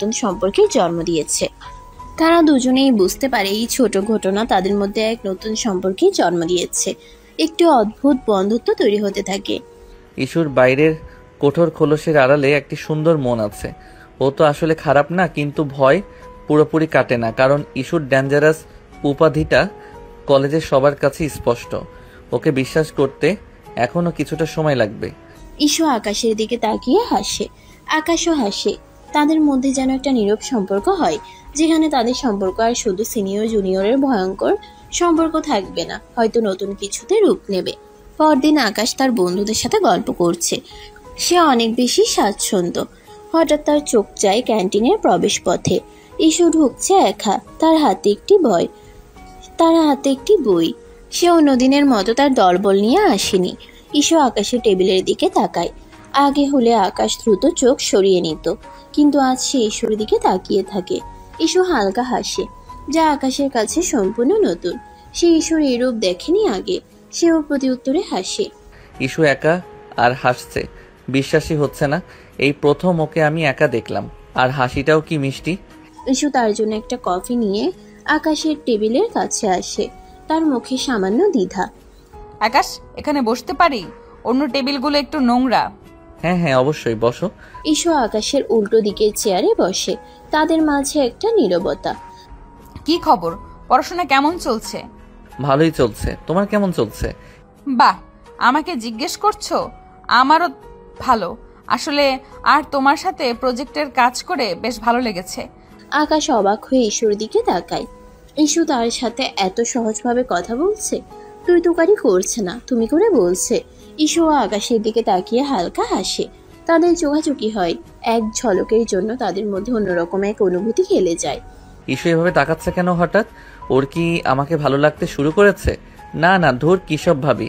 ও তো দেখলেই আমায় দৌড়ের মাথায় রাখে। আর উনি সিনিয়র, আমি কত জুনিয়র, কিন্তু আমার তো খুব ভালো লাগছে ওর এই নতুন রূপটা, এত ইনোসেন্ট। ইস্যু তার কফিতে চুমুক দেয়। তার গাল দুটো সামান্য লালচে হয়ে ওঠে। আচ্ছা, ওই দিনের জন্য আমি আবারও দুঃখিত আকাশ। আমি সেদিন খুব খারাপ ব্যবহার করেছিলাম। আমি আসলে র্যাগিং করি, আর সেটা তোমার সাথেও করে ফেলেছি। আর সেদিন রাগের মাথায় ফাইল নিয়ে এত ইনোসেন্ট। বাপরে, ক্ষমাও চাইছে। আরে বাদ দাও না, আমি ভুলেই গেছি। আমরা কি এখন বন্ধু হতে পারি? হব, তাই না? ইস্যু আকাশের দিকে তাকিয়ে একটা গভীর শ্বাস নেয়। অবাক হয়ে তাকায়। একটু কথা বলাতে আকাশ এমন প্রপোজাল দেবে বুঝিনি, তবে তার চোখে মুখে একটা স্বস্তির ভাব। সে খুশি হয়ে বলে, বন্ধু? হ্যাঁ বন্ধু, তোমার সাথে বন্ধু হতে পেরে আমার ভালো লাগছে। কিন্তু আমি যে সিনিয়র, বন্ধু বলতে ভয় করছে না? আমাকে তো কলেজের সবাই ভয় পায়। আমি না পেলে ক্ষতি হবে তোমার। ইস্যু হেসে দেয়। আকাশের মনে এক অদ্ভুত আনন্দ হয়। ইস্যু তাকে বন্ধু বলেছে। যাকে ভয় পেত সে যদি বন্ধু হয়ে যায় তবে আর ভয় কিসে। পরের দিন বিকেল, আকাশ লাইব্রেরিতে একটি বই খুঁজছে। সে একটি উঁচু তাকে হাত বাড়ায়, কিন্তু বইটা নাগালের বাইরে। সে লাফিয়েও পৌঁছাতে পারে না। হঠাৎ পেছন থেকে একটি হাত এসে বইটা নামিয়ে দেয়। আকাশ ঘুরে দেখে ইস্যু তার পেছনে দাঁড়িয়ে আছে, হাতে সেই বইটি। ইস্যুর মুখে মৃদু হাসি। কিরে, এই বইটা খুঁজছিলি? এটা তো বেশ উঁচুতে ছিল। ইস, তুমি? হ্যাঁ, এটাই খুঁজছিলাম, ধন্যবাদ। ইস্যু বেশ লম্বা, তাই তার জন্য বইটা নামানো সহজ ছিল। ঈশু আকাশের হাতে বইটা দেয়, তাদের আঙ্গুল ছুঁয়ে যায়। আকাশ বিদ্যুতের একটা ঝলক অনুভব করে। ঈশুর চোখের একই রকম একটা অনুভূতি দেখা যায়। তারা দুজনে সামান্য অপ্রস্তুত হয়ে পড়ে। কি করছিস এই বইটা দিয়ে? কোনো নতুন প্রজেক্ট? না, আসলে একটা রিসার্চ পেপারের জন্য কিছু রেফারেন্স দরকার ছিল। ও আচ্ছা, তোর পড়াশোনার প্রতি নিষ্ঠা দেখে আমি সত্যি অবাক হই। আমি তো তোর মতো এত মনোযোগ দিয়ে কোনো কিছুই করতে পারি না। আরে না, তুমিও পড়াশোনায় ভালো। ধন্যবাদ, আমিও উৎসাহ পেলাম। তোমার সাথে কথা বললেই সব কেমন জানি ভালো লাগে, বোঝানোর মতো না। আকাশের বুকের ভেতরটা কেমন যেন ভরে ওঠে। ঈশু কি পরোক্ষভাবে তার অনুভূতি প্রকাশ করছে? ঈশুর কথাই যেন এক ধরনের মিষ্টি সুর। ঈশু কি আমাকে পছন্দ করে? ওর কথায় এমন ইঙ্গিত কেন? আমার তো ওর এই দিকটা খুব ভালো লাগছে। ঈশু হঠাৎ আকাশের দিকে ঝুঁকে আসে, তার চোখে চোখ রাখে। তার কণ্ঠস্বর নিচু, যেন কেবল আকাশকে শোনাতে চাইছে। জানি আগে আমার ভয়ে সবাই কাঁপতো, জানি আমাকে দেখলে তোর দম বন্ধ হয়ে আসতো, কিন্তু এখন কি? এখন আমাকে দেখলে তোর আর ভয় লাগে না, বরং ভালো লাগে, খুব ভালো লাগে। আকাশের মুখ লাল হয়ে যায়, তার হৃদস্পন্দন দ্রুত হতে থাকে। ঈশু সরাসরি কিছু না বললেও তার কথাগুলো আকাশের হৃদয়ে এক নতুন সুর বাজায়। ঈশু সামান্য হেসে তার হাতটা দিয়ে আকাশের হাতের উপর দিয়ে আলতো করে টান দেয়, যেন ওকে আরো কাছে টানতে চাইছে। তারপর কি মনে করে যেন সে দ্রুত লাইব্রেরি থেকে বেরিয়ে যায়, এক প্রকার পালিয়ে যায়। আকাশ সেখানে স্থির হয়ে দাঁড়িয়ে থাকে, হাতে সেই বইটা। ঈশুর কথাগুলো তার কানে বাজতে থাকে। তার মনে হয় তাদের সম্পর্কটা হয়তো বন্ধুত্বের চেয়েও বেশি কিছু হতে চলেছে। ঈশুর প্রতি তার পুরনো ভয়টা যেন ধীরে ধীরে ভালোবাসায় রূপান্তরিত হচ্ছে। কিন্তু তার মনে একটা সংশয় থেকেই যায়, এই ডেঞ্জারাস মেয়েটার সাথে সে কি সত্যি এই সম্পর্ক এগিয়ে নিতে পারবে? কলেজের অন্য ছাত্রছাত্রীরা কি এই সম্পর্ককে মেনে নেবে? পরদিন কলেজ ক্যান্টিনের বাইরের খোলা চত্বরে আকাশ আর ঈশু বসে গল্প করছে। আকাশ কিছুটা দ্বিধাগ্রস্ত, আর ঈশু মনোযোগ দিয়ে শুনছে। তাদের চারপাশে কিছু ছাত্রছাত্রী হেঁটে যাচ্ছে, কেউ কেউ তাদের দিকে আর চোখে তাকাচ্ছে। ঈশু, তোমাকে একটা কথা বলবো, রাগ করবে না তো? আসলে প্রথম দিকে যখন কলেজে এসেছিলাম তখন তোকে খুব ভয় পেতাম। মানে তুই খুব কড়া ছিলি। ক্যান্টিনে, করিডোরে যখনই দেখতাম বুকটা ধরফর করতো। ঈশু আকাশের কথা শুনে হো হো করে হেসে ওঠে। তার হাসিটা মুক্ত আর প্রাণবন্ত, যা আকাশের কাছে সম্পূর্ণ নতুন। কি তাই না? ঠিক বলিনি? আর আমারও ভালো লাগে, খুব ভালো লাগে। কি এমন কথা যা শুনে আমি রেগে যাব? বল না। সে জানি তো, আমি কালই তো বললাম। আহারে, তুই আমাকে ভয় পেতিস তাই না? আরে বাবা, তখন তো আমি জুনিয়রদের শেখাতাম কিভাবে বড়দের সম্মান করতে হয়, আর নতুন ছেলেমেয়েরা কলেজে এসে যাতে সিনিয়রদের ভুলে না যায় সেই জন্য একটু কঠোর হতে হতো। সেটা কি ভয় দেখানো হলো নাকি? যাই হোক, এখন একটু ভালো হচ্ছে তোর জন্য। না মানে আমি জানতাম না, আমার কাছে মনে হতো তুমি খুব রাগী আর ডেঞ্জারাস। আরে দূর, এখন কি আর সেই দিন আছে? এখন তো তুই আমার বন্ধু, তুই আমাকে বিশ্বাস করিস তাই না? হ্যাঁ বিশ্বাস করি, কিন্তু মাঝে মাঝে সেই পুরনো দিনের কথা মনে পড়লে কেমন যেন লাগে। ঈশু আকাশের কাঁধ থেকে হাত সরিয়ে নেয়। তার মুখে সেই হাসিটা তখনও লেগে আছে, কিন্তু আকাশের মনে একটা খচখচানি রয়েই যায়। সে জানে ঈশু সহজভাবে নিচ্ছে, কিন্তু তার স্মৃতি থেকে সেই ভয়ঙ্কর রূপটা যেন পুরোপুরি মুছে যায়নি। ঈশু হাসছে ঠিকই, কিন্তু আমার মনে হচ্ছে ও আসল ব্যাপারটা বুঝতে পারছে না। আমার ভয়টা তো শুধু র্যাগিংয়ের জন্য ছিল না, ওর ব্যক্তিত্বটাই ছিল এমন। তারা কিছুক্ষণ নীরবে বসে থাকে। ঈশু আকাশের দিকে তাকিয়ে কিছু একটা বলতে চায়, কিন্তু শেষ পর্যন্ত বলে না। পরের দিন কলেজের করিডোরে আকাশ হেঁটে যাচ্ছে। সে লক্ষ্য করে কিছু ছেলে মেয়ে তাদের দিকে তাকিয়ে ফিসফিস করছে। তাদের মধ্যে কিছু পরিচিত মুখও আছে, যারা অবাক চোখে তাদের দেখছে। দেখ আকাশ আর ঈশু আপু, ওরা একসাথে বিশ্বাস করতে পারিস? ঈশু আপু তো কোনোদিন কারোর সাথে এভাবে মেশে না। এর আগে তো কোনো ছেলের সাথে ওর এমন ঘনিষ্ঠতা দেখিনি। আকাশ কি জাদু করেছে? আকাশ তাদের কথা শুনতে পায়, তার অস্বস্তি হয়। সে দ্রুত হেঁটে চলে যায়। তার মনে প্রশ্ন জাগে, সবাইকে তাদের সম্পর্ক নিয়ে কথা বলছে। সে ক্যান্টিনে ঢোকে, সেখানেও একই চিত্র। কয়েকজন সিনিয়র মেয়ে ঈশুকে ঘিরে বসে আছে, আর তারা সবাই আকাশের দিকে তাকাচ্ছে। ঈশু, ব্যাপারটা কি বলতো? তুই নাকি আজকাল এই নতুন ছেলেটার সাথে বেশি ঘোরাঘুরি করছিস, আকাশ নাকি ওর নাম? ইস্যু কফিতে চুমুক দিতে দিতে বলে। হ্যাঁ তো তাতে কি, প্রজেক্টে আমার পার্টনার ছিল, বন্ধু তো হতে পারি। বন্ধু, আমরা তো জানি তুই কারোর সাথে বন্ধুত্ব করিস না, বিশেষ করে জুনিয়রদের সাথে তো নয়। ব্যাপারটা কি অন্য কিছু? তোদের যা মনে হয় মনে কর। আকাশ দূর থেকে তাদের এই কথোপকথন শুনছিল। ইস্যু যদিও বিষয়টা হালকাভাবে নিচ্ছে, কিন্তু আকাশের কাছে এই কানা ঘুষাগুলো বেশ অস্বস্তির কারণ হয়ে দাঁড়াচ্ছে। ইস্যু তার দিকে তাকায় এবং সামান্য হাসে। আকাশও জোর করে হাসি ফেরত দেয়। ইস্যু হয়তো পাত্তা দিচ্ছে না, কিন্তু এইসব কথা আমার ভালো লাগছে না। সবাই আমাদের নিয়ে কথা বলছে, আমি কি ইস্যুর জন্য এইসব মেনে নিতে পারবো? ইস্যুর এই ডেঞ্জারাস ইমেজটা সবার কাছে এতটাই শক্ত যে তাদের কাছে আমাদের এই সহজ বন্ধুত্ব অদ্ভুত লাগছে। আকাশ দ্রুত ক্যান্টিন থেকে বেরিয়ে যায়। তার মনে এক নতুন দ্বন্দ্ব শুরু হয়। ইস্যুর প্রতি তার ভালোবাসা বাড়ছে ঠিকই, কিন্তু কলেজের এই সব কানাঘুষা আর ইস্যুর ডেঞ্জারাস ইমেজটা তাকে ভাবিয়ে তুলছে। সে কি পারবে এইসব সামলে নিতে, এই সম্পর্ককে পরিণতি দিতে? নাকি সে একই ভাবছে এইসব, নাকি সে একাই ভাবছে এইসব? ইস্যু এমন কিছু অনুভব করছে না তাকে নিয়ে। ক্যামেরা কলেজের একটি নির্জন কোণায়। পুরনো বকুল গাছের নিচে আকাশ এবং ইস্যু বসে থাকে। সূর্যাস্তের কমলা আলো তাদের মুখে এসে পড়েছে। তারা দুজনেই বেঞ্চে বসে আছে। পরিবেশটা শান্ত, কেবল পাখিদের কিচিরমিচির শব্দ শোনা যায়। ইস্যু কিছুটা অস্থির দেখাচ্ছে, যেন সে কোনো গুরুত্বপূর্ণ কথা বলতে চাইছে। আকাশ অন্যদিকে তাকিয়ে আছে, কিন্তু সে ইস্যুর অস্থিরতা অনুভব করছে। ইস্যু, কি হলো?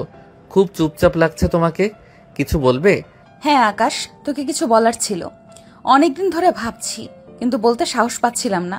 আকাশ সামান্য অস্বস্তি বোধ করে। তার মনে এক অজানা আশঙ্কা কাজ করে। কি বলবে ইস্যু? কোনো জটিল কথা না তো? ইস্যু এক দীর্ঘশ্বাস ফেলে আকাশের দিকে ঝুঁকে আসে।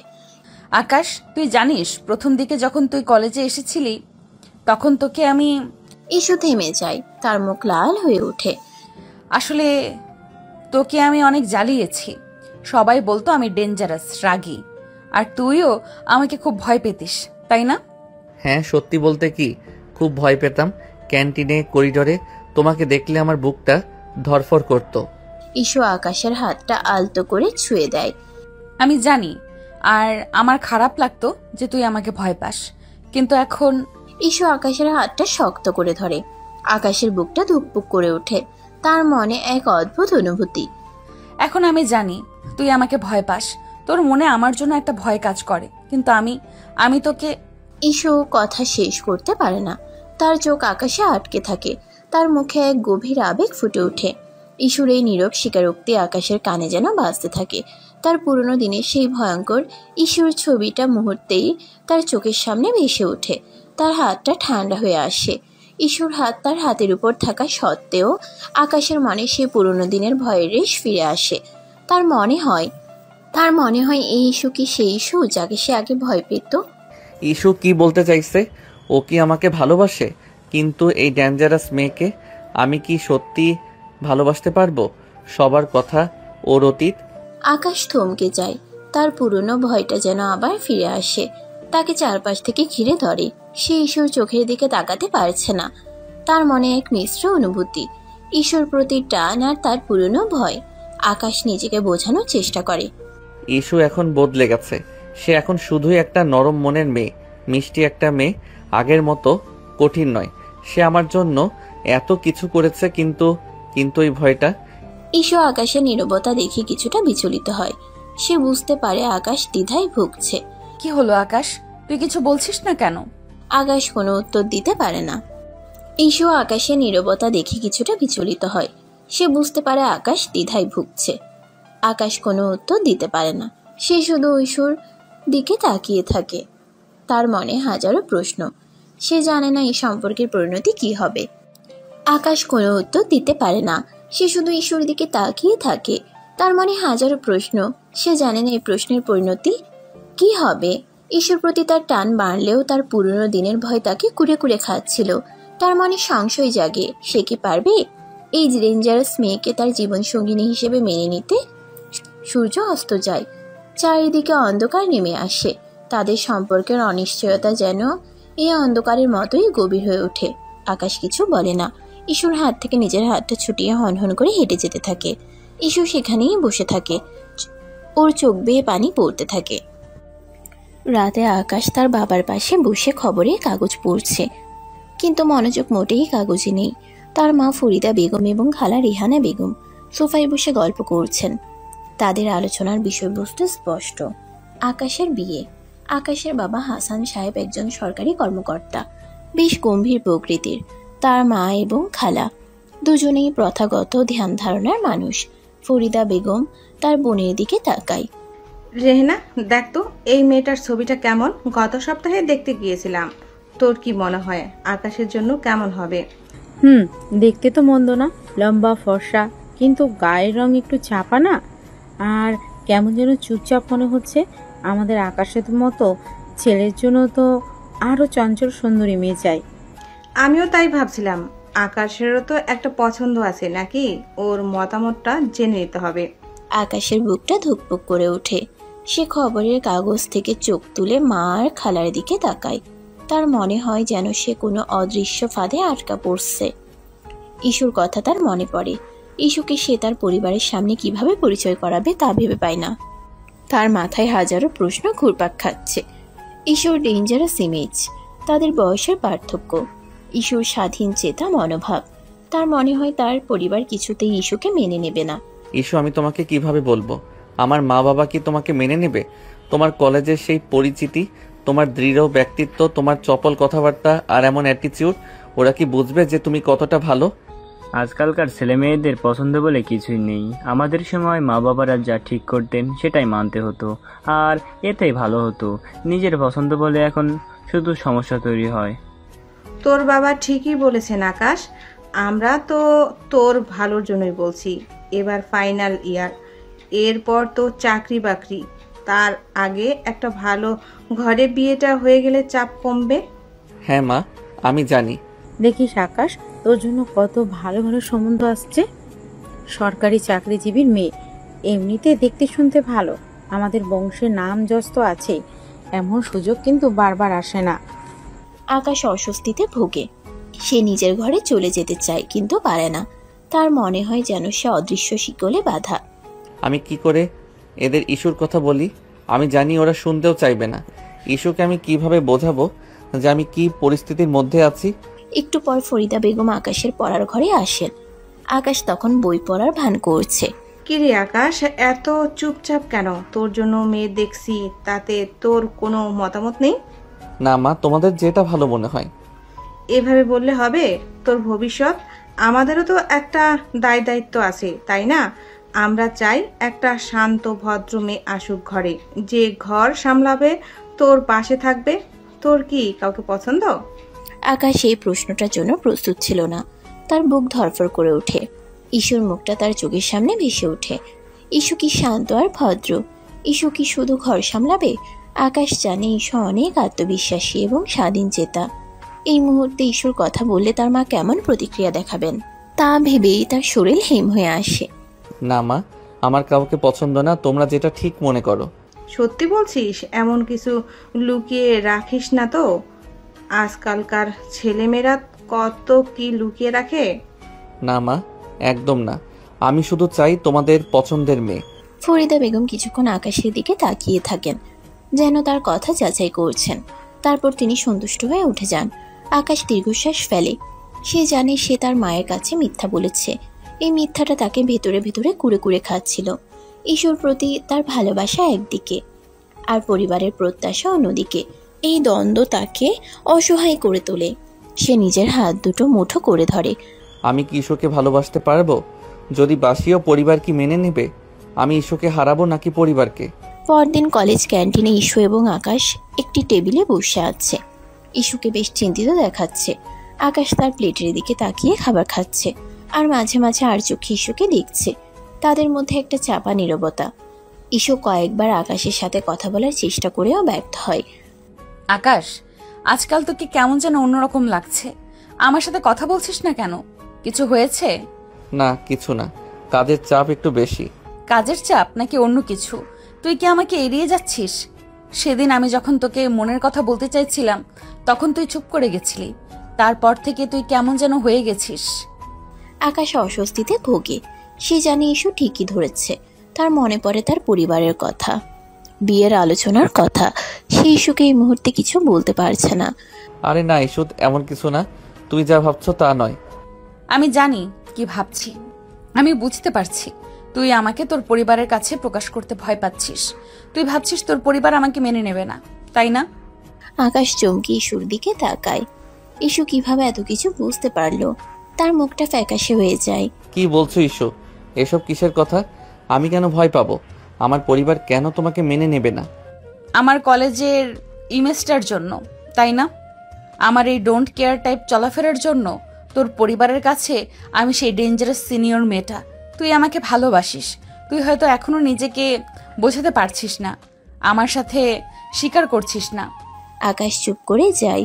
ইস্যুর কথাগুলো যেন তার হৃদয়ে বিঁধে যায়। সে অস্বীকার করতে পারছে না, কারণ ইস্যু ঠিকই ধরেছে। ইস্যু প্লিজ, এখন এসব কথা থাক। না আকাশ, কথা বলতে হবে। আমি তোকে ভালোবাসি, আর তুই আমাকে এইভাবে এড়িয়ে গেলে আমি কষ্ট পাবো। আমি জানি তুই আমাকে ভয় পাস, কিন্তু তুই কি আমার ভালোবাসা বিশ্বাস করিস না? আকাশের চোখ দুটো ভিজে আসে। সে ইস্যুর হাত থেকে নিজের হাতটা আলতো করে সরিয়ে নেয়। তার মনে হয় ইস্যুর হাত ধরলে সে যেন আরো বেশি দুর্বল হয়ে পড়বে। ইস্যু তুমি বুঝছো না, আমার জীবনে এখন অনেক জটিলতা চলছে। আমি তোর জটিলতা বোঝার চেষ্টা করছি আকাশ, কিন্তু তুই তো আমার সাথে কথাই বলতে চাইছিস না। তুই আমাকে ছেড়ে যাচ্ছিস, তাই না? ইস্যু কথা শেষ না করেই ক্যান্টিন থেকে বেরিয়ে যায়। তার চোখে জল। আকাশ সেখানে একা বসে থাকে। তার বুকটা ফেটে যাচ্ছে। সে ইস্যুকে কষ্ট দিতে চায় না, কিন্তু তার কাছে কোনো সমাধান নেই, কোনো পথ খোলা নেই। এর পরের কয়েকদিন আকাশ একদম চুপচাপ থাকে। সে ইস্যুকে এড়িয়ে চলার চেষ্টা করছে। ইস্যু যখন এই করিডোরে ঢোকে, আকাশ অন্য পথে চলে যায়। ইস্যু তাকে দেখতে পায়, কিন্তু কিছু বলতে পারে না। ইস্যুর মুখে কষ্ট ফুটে ওঠে। সে বুঝতে পারে আকাশ ইচ্ছাকৃতভাবে তাকে এড়িয়ে চলছে। আকাশ, তুই কেন এমন করছিস? আমি তোকে এত ভালোবাসি, আর তুই আমাকে এভাবে কষ্ট দিচ্ছিস। আকাশ ক্লাসের পর দ্রুত কলেজ থেকে বের হয়ে যায়। সে ইস্যুর ফোন ধরা বন্ধ করে দেয়। ইস্যু বারবার তাকে ফোন করে, মেসেজ পাঠায়, কিন্তু আকাশ উত্তর দেয় না। সে ইস্যুর ফোন দেখে, কিন্তু রিসিভ করে না। তার মনে এক গভীর অপরাধবোধ কাজ করে। ইস্যু বারবার ফোন করছে, আমি জানি ও কষ্ট পাচ্ছে, কিন্তু আমি কি করব? মা বাবাকে কি করে বোঝাবো? যদি আমি ইস্যুকে সব বলি, তারা কি ওকে মেনে নেবে, নাকি আমাকে ওর থেকে দূরে থাকতে বলবে? আমি এই ঝুঁকি নিতে পারছি না। ইস্যু একদম ভেঙে পড়ে। সে তার হোস্টেলের রুমে বসে আছে, হাতে ফোন। সে আকাশের মেসেজের রিপ্লাইয়ের জন্য অপেক্ষা করছে। তার চোখে জল। তার মনে হয় আকাশ বুঝি তাকে ছেড়ে যাচ্ছে। ইস্যু জানালার দিকে তাকিয়ে থাকে। বাইরে বৃষ্টি পড়ছে। তার কষ্ট আরো বাড়ে। সে বুঝতে পারে না তাদের এত সুন্দর সম্পর্ক কেন হঠাৎ করে এমন জটিল হয়ে গেল। সে মনে করে আকাশ হয়তো তাকে সত্যিই ভালোবাসেনি, বা তার ভালোবাসার জোর কম। আকাশ, তুই কেন এমন করছিস? তুই কি সত্যিই আমাকে ছেড়ে যাবি? তুই কি সত্যিই আমাকে ছেড়ে দিবি? তোর জন্য আমি এত কিছু করলাম, আর তুই? আকাশের পরিবার তার জন্য মেয়ে দেখতে আরো বেশি তৎপর হয়ে পড়ে। আকাশের পরিবার তার জন্য মেয়ে দেখতে আরো বেশি তৎপর হয়ে ওঠে। আকাশের মা বাবা খুশি হন যে আকাশ তাদের পছন্দের কোনো মেয়েকে নিয়ে কথা বলছে না। তারা আরো দ্রুত বিয়ে ঠিক করার চেষ্টা করেন। অন্যদিকে ইস্যু আস্তে আস্তে একা হয়ে যায়। তাদের সম্পর্কের মধ্যে এক ধরনের দূরত্ব তৈরি হয়। ইস্যু মনে করে আকাশ তাকে ছেড়ে যাচ্ছে। আকাশ অসহায় বোধ করে, কারণ সে ইস্যুর প্রতি তার অনুভূতি এবং পরিবারের প্রত্যাশার মধ্যে আটকা পড়ে যায়। এই নীরবতা এবং দূরত্ব তাদের সম্পর্ককে এক অনিশ্চিত ভবিষ্যতের দিকে ঠেলে দেয়। সন্ধ্যা হয়ে এসেছে। ইস্যুর ঘর আলো ঝলমল করছে। ইস্যুর মা রোকেয়া বেগম এবং বাবা আহমেদ সাহেব সোফায় বসে আছেন। তাদের সামনে একটি মধ্যবয়সী দম্পতি, মিজান সাহেব ও শারমিন বেগম, যারা ইস্যুর জন্য বিয়ের প্রস্তাব নিয়ে এসেছেন। তাদের ছেলে তানভীর তাদের পাশে বসা। তানভীর দেখতে সুপুরুষ, সরকারি চাকরিজীবী। ইস্যু তাদের উল্টো দিকে সোফায় বসে আছে। তার মুখে বিরক্তি স্পষ্ট। সে বারবার ঘড়ি দেখছে। তো ইস্যুমা, তুমি তো এখন প্রায় পড়াশোনা শেষ করেছো। আমাদের তানভীরও এখন সরকারি চাকরি করছে। ওরও একটা ভালো জীবনসঙ্গিনী দরকার। তোমরা যদি হ্যাঁ বলো, তাহলে আমরা এই সম্পর্কটা এগিয়ে নিতে পারি। আমরা সব শুনেছি তোমার ব্যাপারে মা। তুমি খুব বুদ্ধিমতী, মেধাবী। আমাদের তানভীরের জন্য তোমার মতো মেয়েই দরকার। ইস্যু একটা দীর্ঘশ্বাস ফেলে। তার মনে তখন শুধু আকাশের কথা। আকাশের নীরবতা তাকে কষ্ট দিচ্ছে, কিন্তু তার প্রতি তার ভালোবাসা কোনো অংশেই কমেনি। সে তানভীর বা তার পরিবারের দিকে তাকিয়েও দেখে না। দেখুন আঙ্কেল আন্টি, আমি আপনাদের প্রস্তাবের জন্য ধন্যবাদ জানাচ্ছি। তানভীর সাহেবও খুব ভালো ছেলে, কিন্তু আমি এখন বিয়ে করতে চাই না। আমার কিছু ব্যক্তিগত পরিকল্পনা আছে। ইস্যু কি বলছিস এসব? একবার ভালো করে ভেবে দেখ, এমন ভালো সম্বন্ধ হাতছাড়া করা ঠিক হবে না। তানভীর তোকে খুব পছন্দ করে। হ্যাঁ রে মা, তোর মা ঠিকই বলেছে। পড়াশোনা তো শেষ, এখন বিয়েটা সেরে ফেললে ভালোই হয়। আমি যা বলার বলে দিয়েছি বাবা। এখন আমার বিয়ে করার কোনো ইচ্ছে নেই, আর যদি করিও সেটা আমার নিজের সিদ্ধান্ত হবে। আমি এই বিষয়ে আর কোনো কথা বলতে চাই না। মিজান সাহেব ও শারমিন বেগম একে অপরের দিকে তাকান। ঈশ্বরের স্পষ্টবাদিতা তাদের কাছে অপ্রত্যাশিত ছিল। তানভীরও কিছুটা অবাক হয়। ঈশ্বর বাবা মা বেশ বিব্রত বোধ করেন। মিজান সাহেব মুখে জোর করে হাসি টেনে এনে বলেন, ঠিক আছে মা, তুমি যখন চাইছো না তখন আমরা জোর করব না, কিন্তু ভেবে দেখবে আমাদের তানভীর কিন্তু তোমার জন্য অপেক্ষা করতে রাজি আছে। ঈশ্বর মুখের ভাব পরিবর্তন হয় না, সে কেবল মাথা নাড়ে। অতিথি বিদায় দেওয়ার পর ঈশ্বর মা বাবা তার উপর কিছুটা বিরক্ত হন। কি হলো তোর ইস্যু? এত ভালো ছেলেটা এমন মুখের উপর না করে দিলি? তোর কিসের তো পরিকল্পনা? নাকি তোর জীবনে অন্য কেউ আছে? হ্যাঁ মা, আছে, কিন্তু তার কাছে আমার কোনো দাম নেই। কি বলছিস এসব? কি হয়েছে তোর? কিছু হয়নি বাবা, শুধু আমি এখন বিয়ে করতে চাই না। তোমরা আমাকে কিছুদিন একা থাকতে দাও। ইস্যু তার রুমের দিকে চলে যায়। সে বিছানায় বসে ফোনটা হাতে নেয়। আকাশের মেসেজের ইনবক্স খালি। তার পাঠানো মেসেজগুলোর কোনো রিপ্লাই আসেনি। সে আকাশের প্রোফাইল ছবিটার দিকে তাকিয়ে থাকে। তার চোখে জল জমে ওঠে। তার মনে এক গভীর বেদনা। সে আকাশের সাথে সম্পর্ক নিয়ে তার স্বপ্নকে আঁকড়ে ধরেছিল, কিন্তু আকাশের নীরবতা তাকে ভেঙে দিচ্ছিল।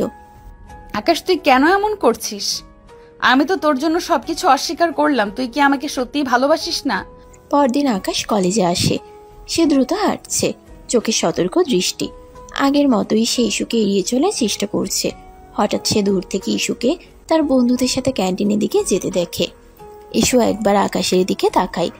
আকাশ দ্রুত করিডোরের কোণ দিয়ে ঘুরে যায়, যেন সে ইস্যুর চোখে না পড়ে। ইস্যু তাকে দেখতে পায় এবং তার মুখে কষ্ট ফুটে ওঠে। সে বুঝতে পারে আকাশ ইচ্ছাকৃতভাবে তাকে এড়িয়ে চলছে। তার চোখ দুটো ছলছল করে ওঠে। আকাশ, তুই কেন এমন করছিস? আমি তো তোর জন্য সবকিছু করলাম। তুই কি আমাকে দেখেও না দেখার ভান করছিস? পরের দিন ইস্যু লাইব্রেরিতে বসে কাজ করছে। তার চোখ বারবার লাইব্রেরির দরজার দিকে যাচ্ছে। সে আকাশের জন্য অপেক্ষা করছে। 1 ঘন্টা 2 ঘন্টা আকাশ আসে না। ইস্যু অবশেষে হতাশ হয়ে লাইব্রেরি থেকে বেরিয়ে আসে। সে হয়তো আর লাইব্রেরিতে আসে না। সে তো আমার সাথে দেখা করতে চায় না। ইস্যু কলেজের মাঠে যায়। সেখানে আকাশ সাধারণত বন্ধুদের সাথে আড্ডা দিত। সেখানেও আকাশ নেই। ইস্যু বন্ধুদের কাছে আকাশের খোঁজ করে। কি রে, আকাশকে দেখছিস? আজ তো তাকে ক্যাম্পাসে দেখছি না। ও তো ক্লাস শেষ হলেই চলে যায়। আজকাল কারোর সাথে বেশি মেশেও না। কি হয়েছে তোদের? তোকে তো একদম এড়িয়ে চলছে। ইস্যু কোনো উত্তর দেয় না।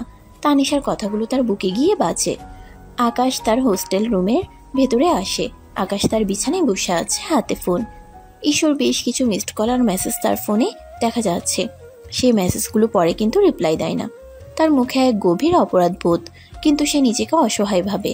ইস্যু বারবার ফোন করছে, মেসেজ পাঠাচ্ছে। আমি জানি ও কষ্ট পাচ্ছে, কিন্তু আমি কি করব? মা বাবাকে কি করে বোঝাবো যে ইস্যু কেমন মেয়ে? যদি আমি ইস্যুকে সব বলি, তারা কি ওকে মেনে নেবে, নাকি আমাকে ওর থেকে দূরে থাকতে বলবে? আমি এই ঝুঁকি নিতে পারছি না। আকাশ ফোনটা রেখে দেয়। তার মনটা ভারাক্রান্ত।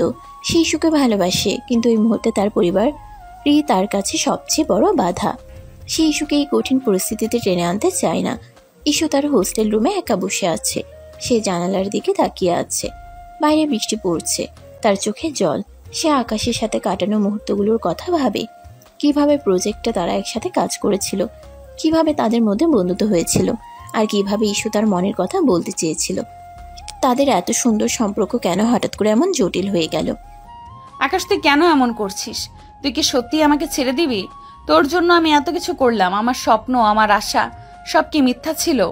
ঈশ্বর, মনে হয় আকাশ হয়তো তাকে সত্যিই ভালোবাসেনি, বা তার ভালোবাসার জোর কম ছিল।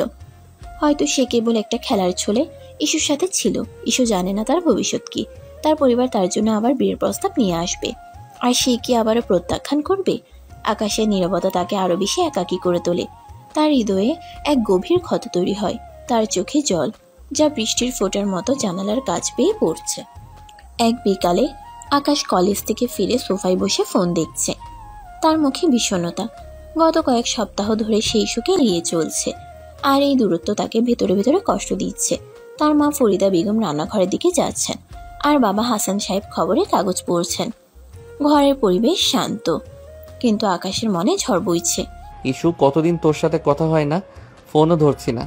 জানি তুই কষ্ট পাচ্ছিস, কিন্তু আমি নিরুপায়। মা বাবাকে কি করে বোঝাবো? হঠাৎ কলিং বেলে তীব্র শব্দ। আকাশ চমকে ওঠে। কে আসতে পারে এই সময়ে? ফরিদা বেগম রান্নাঘর থেকে বেরিয়ে ড্রয়িং রুমের দিকে যান। দরজা খুলতেই তিনি দেখেন দরজায় দাঁড়িয়ে আছে ইস্যু। তার চোখে দৃঢ়তা, মুখে কোনো ভয় নেই। তার পরনে জিন্স আর একটি সাধারণ টি শার্ট। ইস্যুকে দেখে ফরিদা বেগম অবাক হয়ে যান।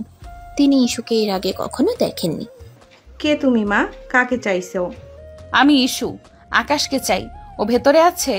আকাশের নাম শুনে ফরিদা বেগম আরো অবাক হন। ইস্যু ভেতরে আসার আগে ইস্যু ধাক্কা দিয়ে ভেতরে ঢুকে পড়ে। তার পেছন পেছন আকাশও ড্রয়িং রুমে চলে আসে। ইস্যুকে তার বাড়িতে দেখে আকাশ স্তম্ভিত হয়ে যায়। তার চোখ বড় বড় হয়ে যায়। ইস্যু, তুমি এখানে কেন? কেন এসেছি সেটা পরে বলছি, আগে তোমার মা বাবাকে বলি।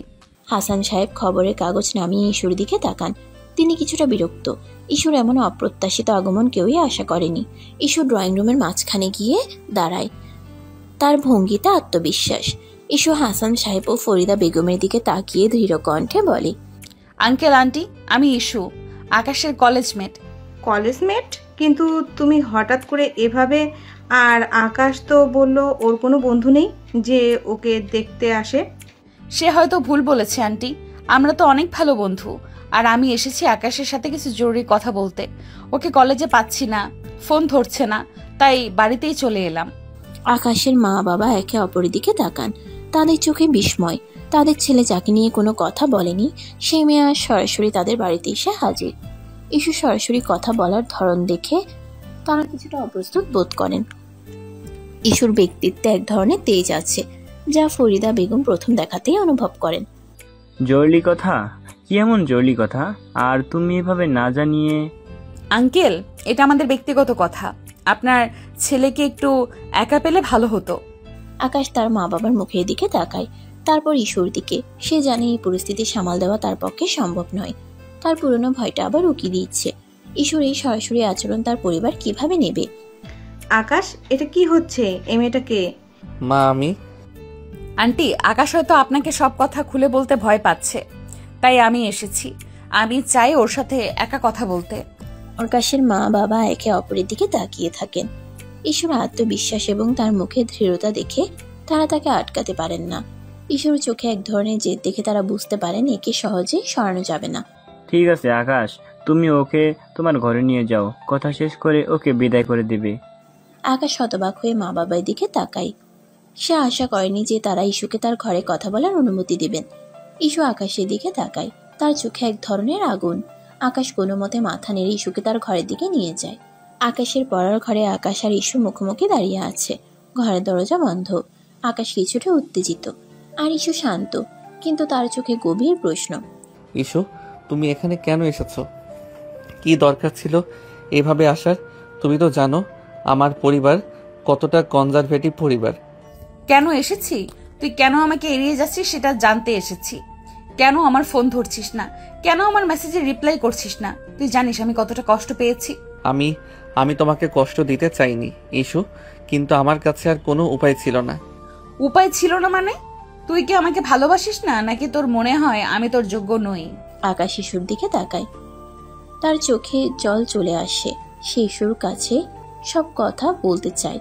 তার মনে জমে থাকা সব ভয়, সব চাপ যেন বাঁধ ভেঙে বের হতে চাইছে। আমি তোমাকে ভালোবাসি ইস্যু, সত্যি ভালোবাসি, খুব ভালোবাসি। কিন্তু তুমি জানো না, আমার পরিবার আমার বিয়ের জন্য উঠে পড়ে লেগেছে। তারা আমাকে এমন সব মেয়ের ছবি দেখাচ্ছে যাদের আমি চিনিও না। আর তাতে কি?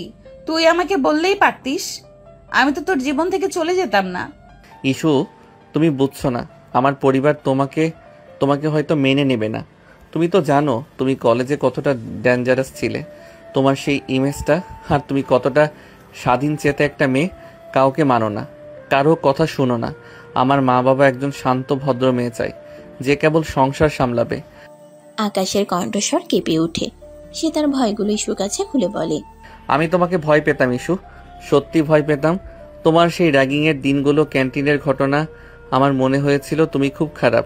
কিন্তু যখন তোমাকে কাছে থেকে দেখলাম, প্রজেক্টে তোমার সাথে কাজ করলাম, তখন বুঝলাম তুমি আসলে কতটা ভালো, তোমার ভেতরটা কতটা নরম। কিন্তু আমার মা বাবা কি এটা বুঝবে? তাহলে তুই সেই ভয়েই আমাকে এড়িয়ে যাচ্ছিলি, আমার মেসেজের রিপ্লাই দিচ্ছিলি না, আমাকে এত কষ্ট দিচ্ছিলি? আমি অসহায় ছিলাম ইস্যু, আমি বুঝতে পারছিলাম না কি করব। আমি তোমাকে হারাতে চাই না, কিন্তু আমার পরিবারকেও কষ্ট দিতে চাই না। ইস্যু আকাশের দিকে তাকিয়ে থাকে। তার চোখে অভিমান। আকাশকে সে এত ভালোবাসে, আর আকাশ সেই কলেজের পুরনো দিনের ভয়ে এখনো ভুগছে। তার মনটা তেতো হয়ে ওঠে। তার আত্মসম্মানে আঘাত লাগে। শোন আকাশ, আমি জানি তুই আমাকে ভয় পেতিস, কিন্তু এখন যদি তুই আমাকে ভালোবাসিস, তাহলে তোর কিসের ভয়? তুই কি মনে করিস আমি এতটা দুর্বল যে তোর পরিবারের সামনে দাঁড়াতে পারবো না? আকাশ ইস্যুর দিকে তাকায়। ইস্যুর চোখে এক অন্যরকম আগুন। তার রাগ, অভিমান সব মিশে এক দৃঢ়তা ফুটে উঠেছে। ইস্যু নিজেকে আকাশের কাছ থেকে দূরে সরিয়ে নেয়। আমি তোর কাছে কোনো দিনই দুর্বল ছিলাম না, আর ভবিষ্যতেও হব না। তুই কি মনে করিস আমি তোর পরিবারের সামনে হাত জোর করে বলবো আমাকে পুত্রবধূ হিসেবে মেনে নিন? আকাশের বুকটা কেঁপে ওঠে। সে জানে ইস্যু এমনটা করবে না। ইস্যু তার আত্মসম্মান বজায় রাখতে জানে। যদি তোর পরিবার আমাকে গ্রহণ না করে, আমি জোর করে তাদের ঘরে ঢুকবো না। তোর কাছে আমার ভালোবাসা ভিক্ষা চাওয়ার কোনো প্রয়োজন নেই। আমি আমার আত্মসম্মান নিয়ে বাঁচি। তোর মতো ভীতু ছেলের জন্য আমি আমার ব্যক্তিত্ব বিসর্জন দেব না। ইস্যু রেগে দরজার দিকে পা বাড়ায়। তার কণ্ঠে এক ধরনের অবজ্ঞা। আকাশের হৃদয়ে আঘাত লাগে। সে বুঝতে পারে ইস্যু কতটা আত্মমর্যাদাবোধ সম্পন্ন মেয়ে। ইস্যু প্লিজ, তুমি ভুল বুঝছো। আমি কিছুই ভুল বুঝছি না আকাশ। তুই এখনো সেই পুরনো ভয়ে আটকে আছিস। তোর কাছে আমার ভালোবাসার কোনো মূল্য নেই। আমি চললাম। ইস্যু দ্রুত ঘর থেকে বেরিয়ে যায়। আকাশ সেখানে স্তম্ভিত হয়ে দাঁড়িয়ে থাকে। ইস্যুর কথাগুলো তার কানে বাজতে থাকে। তার বুকে এক গভীর কষ্ট। সে বুঝতে পারে সে ইস্যুকে কতটা ভুল বুঝেছে। তার ভয়ে সে ইস্যুকে দূরে ঠেলে দিয়েছে, আর তাতে ইস্যুর আত্মসম্মানে আঘাত লেগেছে। ইস্যু আকাশের ঘর থেকে দ্রুত বেরিয়ে আসে। তার মুখে রাগ আর অভিমান স্পষ্ট। ড্রয়িং রুমে ফরিদা বেগম এবং হাসান সাহেব উৎকণ্ঠিত হয়ে অপেক্ষা করছিলেন। ইস্যুর রাগ দেখে তারা চমকে ওঠেন। কি হলো মা, এত রেগে আছো কেন? আকাশ কি বলল? ইস্যু কোনো উত্তর দেয় না। সে দ্রুত দরজার দিকে এগোয়।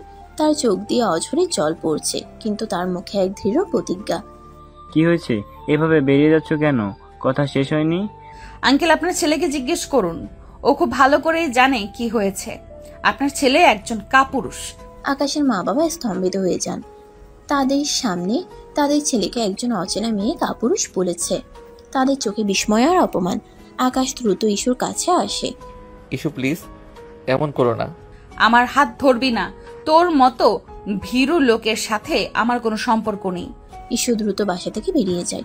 দরজা বন্ধ হওয়ার শব্দে পুরো বাড়ি নিস্তব্ধ হয়ে যায়। ফরিদা বেগম আর হাসান সাহেব হতবাক হয়ে আকাশের দিকে তাকান। আকাশ, এটা কি হলো? এই মেয়েটাকে কিসের এত সাহস যে আমাদের বাড়িতে এসে এমন অপমান করে গেল আর তোকে কাপুরুষ বলল? হ্যাঁ আকাশ, উত্তর দাও। এই মেয়েটা কে? আর তোর সাথে ওর কি সম্পর্ক? তুই কি আমাদের কাছে কিছু লুকিয়েছিস? আকাশ মাথা নিচু করে দাঁড়িয়ে থাকে। তার চোখ দিয়ে জল গড়িয়ে পড়ছে।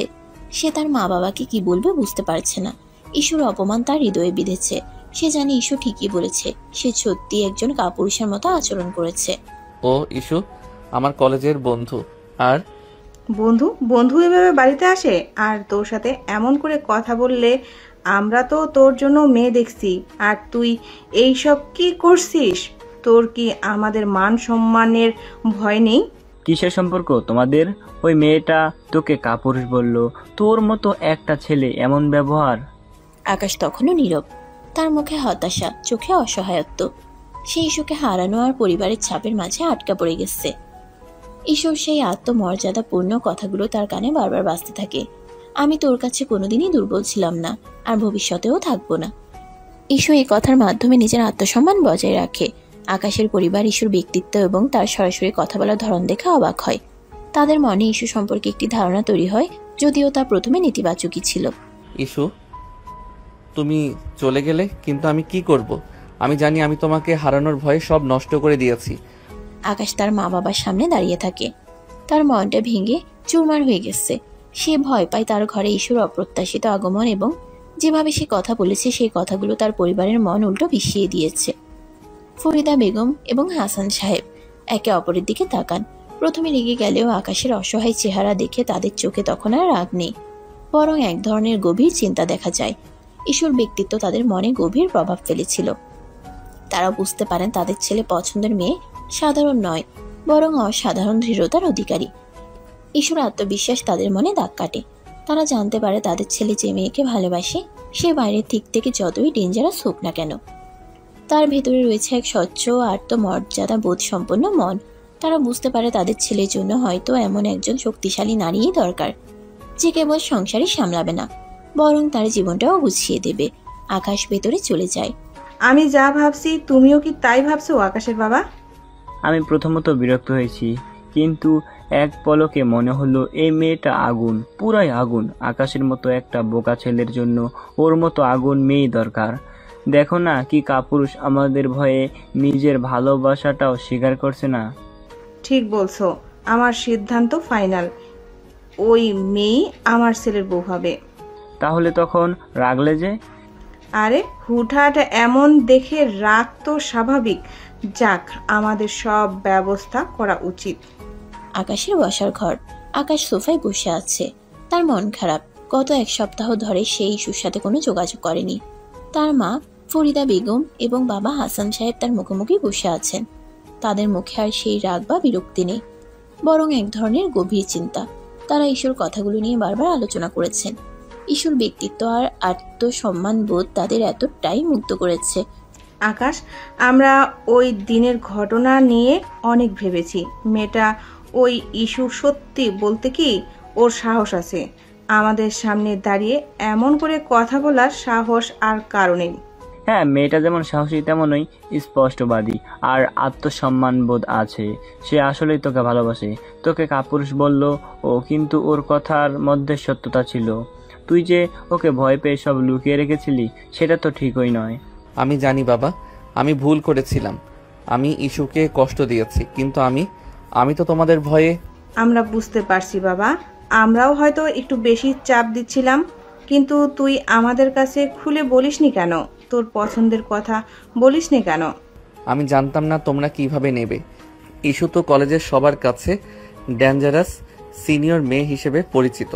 ও খুব রাগী, স্বাধীনচেতা মানুষ, একরোখা, জেদি। আমি ভেবেছিলাম তোমরা ওকে মানতে পারবে না। আহসান সাহেব এক দীর্ঘশ্বাস ফেলেন। তিনি ফরিদা বেগমের দিকে তাকিয়ে একটা নীরব ইশারা করেন। শোন আকাশ, আমরা ওকে যেমন দেখেছি তাতে মনে হয় মেয়েটা সাধারণ নয়, ওর মধ্যে এক অসাধারণ গুণ আছে। আমরা চাই ওর সাথে কথা বলতে। ওকে একবার ডেকে আন, আমরা ওকে কাছ থেকে দেখতে চাই। আকাশ অবাক হয়ে তার মা বাবার দিকে তাকায়। সে বিশ্বাস করতে পারছে না যে তারা ইস্যুর সাথে কথা বলতে চাইছে। তার মুখে এক ঝলক আনন্দ ফুটে ওঠে। সত্যি বাবা, তোমরা ইস্যুর সাথে কথা বলবে? হ্যাঁ, কথা বলবো। আমাদের মনে হচ্ছে আমরা ওকে ভুল বুঝছিলাম। ওর রাগ হয়তো ওর ভালোবাসারই প্রকাশ ছিল। আকাশ দ্রুত উঠে ইস্যুকে ফোন করে। ইস্যু প্রথমে ফোন ধরতে চায় না, কিন্তু আকাশের বারবার অনুরোধে সে রাজি হয়। পরদিন বিকেলে ইস্যু আকাশের বাড়িতে আসে। সে আকাশের মা বাবা তাকে বসার ঘরে আপ্যায়ন করেন। ইস্যু কিছুটা অস্বস্তি বোধ করলেও নিজেকে সামলে নেয়। এসো মা, বসো, চা খাবে? ধন্যবাদ আন্টি, চা লাগবে না। দেখো মা ইস্যু, সেদিন তুমি যা বলে গেলে আমরা সব শুনেছি। আকাশও আমাদের কাছে সব খুলে বলেছে। আমরা হয়তো ওকে বুঝতে পারিনি, আমরা ভুল ছিলাম। ইস্যুর চোখে বিস্ময়। আকাশের মা বাবা তার কাছে ক্ষমা চাইছেন। এটা তার কাছে অপ্রত্যাশিত ছিল। আঙ্কেল আন্টি, আমি সেদিন একটু রেগেছিলাম। আপনাদের সামনে তেমন করে কথা বলাটা ঠিক হয়নি, আমি দুঃখিত। না মা, তুমি ঠিকই বলেছিলে। আমাদের উচিত ছিল আকাশের মনের কথা শোনা। আমরা আসলে তোমার সম্পর্কে কিছু জানতাম না, শুধু বাইরের কথা শুনছিলাম। আমরা বুঝতে পারছি তুমি আমাদের ছেলেকে খুব ভালোবাসো আর তোমার আত্মসম্মানও অনেক বেশি। আমরাও চাই না তুমি কারো কাছে ছোট হও। আমরা তোমার সফলতা দেখে মুগ্ধ হয়েছি। ঈশা অবাক হয়ে আকাশের মা বাবার দিকে তাকায়। তার চোখে জল এসে যায়। যে মানুষগুলোকে সে ভয় পেত যারা তাকে হয়তো ঘৃণা করত, তারাই আজ তার প্রশংসা করছে। তার কঠোর বাইরের খোলসের আড়ালে থাকা নরম হৃদয়টা যেন গলে যায়।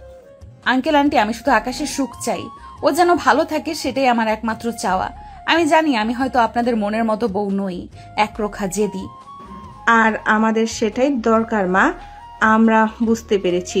শুধু শান্ত আর ভদ্র মেয়ে দিয়ে ঘর চলে না, ঘরের জন্য এমন এক রানী দরকার যে ঘরকেও রক্ষা করতে পারবে আর আমাদের ছেলেকেও।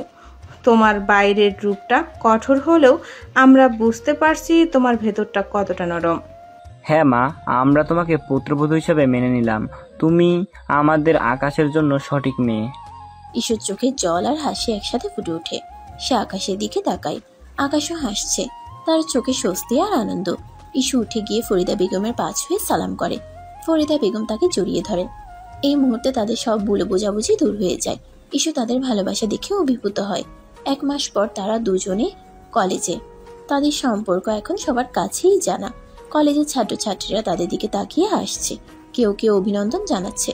তারা এখন আর কানাঘুষা নয়, বরং প্রশংসা করছে।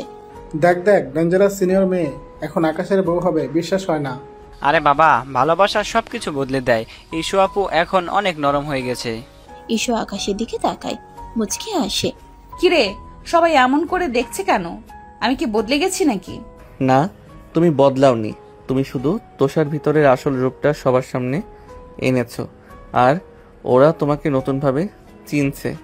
এতদিন সবাই জানতো তুমি কঠিন, এখন সবাই জানে আসলে তুমি কতটা নরম। বিয়ের আয়োজন শুরু হয়। আলো ঝলমল করছে, সাজানো হয়েছে ফুল আর আলো দিয়ে। আকাশ বরের পোশাকে সেজে আছে, তার মুখে আনন্দ। ঈশু লাল বেনারসি আর সোনার গয়নায় সেজে বধূ বেশে বসে আছে, তাকে অসাধারণ সুন্দর লাগছে। ঈশুর মা বাবাও খুব খুশি, তারা তাদের মেয়ের এই নতুন জীবন দেখে সন্তুষ্ট। বিয়ে সম্পন্ন হয়। কলেজের ডেঞ্জারাস সিনিয়র মেয়ে এখন আকাশের বউ। এই পরিবর্তন সবার কাছেই অবাক করা ছিল। আত্মীয় স্বজনরা ঈশুকে দেখে মুগ্ধ হন। তারা দেখেন ঈশু একদিকে যেমন আত্মবিশ্বাসী, তেমন অন্যদিকে সে বিনয়ী এবং ভালোবাসাপূর্ণ নরম একটা মানুষ। আকাশ ও ঈশুর নতুন বাসায়। সন্ধ্যাবেলা ঈশু রান্নাঘরে ব্যস্ত। সে শ্বশুর শাশুড়ির জন্য চা তৈরি করছে, তার মুখে হাসি। সে আগের মতোই তার কাজ করছে, কিন্তু তার মধ্যে এখন এক নতুন দায়িত্ব কাঁধে এসেছে।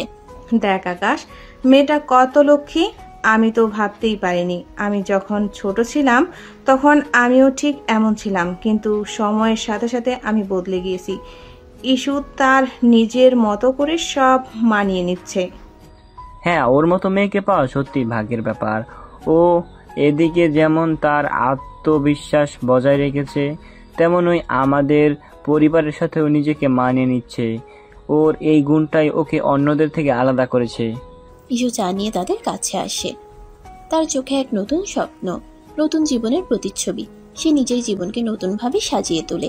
সে এখনো ঈশু, যে তার নিজের মতামত এবং আত্মমর্যাদা নিয়ে বাঁচে, কিন্তু এখন সে আকাশের জীবন সঙ্গিনী, এক নতুন ভালোবাসার প্রতীক। ফরিদা বেগম ঈশুর হাত ধরে, তার চোখে স্নেহ। আয় মা, আমার পাশে বস। এখন তো তুই এই ঘরের বউ, তোর এই নতুন জীবন যেন আনন্দে ভরে ওঠে। ঈশু হাসে। আকাশ তার স্ত্রীর দিকে তাকিয়ে মুগ্ধ হয়। তার ডেঞ্জারাস সিনিয়র বউ এখন তার প্রিয়তমা জীবন সঙ্গিনী। তাদের ভালোবাসা সব বাধা পেরিয়ে এক নতুন দিগন্তের সূচনা করেছে। তাদের গল্পটা কেবল দুটি মানুষের নয়, বরং ভালোবাসার শক্তি এবং ভুল ধারণা ভাঙার গল্প। রাতে সব কাজ সেরে আকাশ ও ঈশু বারান্দায় পাশাপাশি দাঁড়িয়ে আছে। ঈশুর কাঁধ আকাশের দিকে সামান্য হেলে আছে, তার চোখে মুখে স্নিগ্ধতা। আকাশ এক হাতে ঈশুর হাত ধরে রেখেছে, অন্য হাতে তার কোমরে আলতো করে জড়ানো। ভাবতেই পারিনি এত তাড়াতাড়ি জীবনটা এমন শান্ত আর সুন্দর হয়ে যাবে।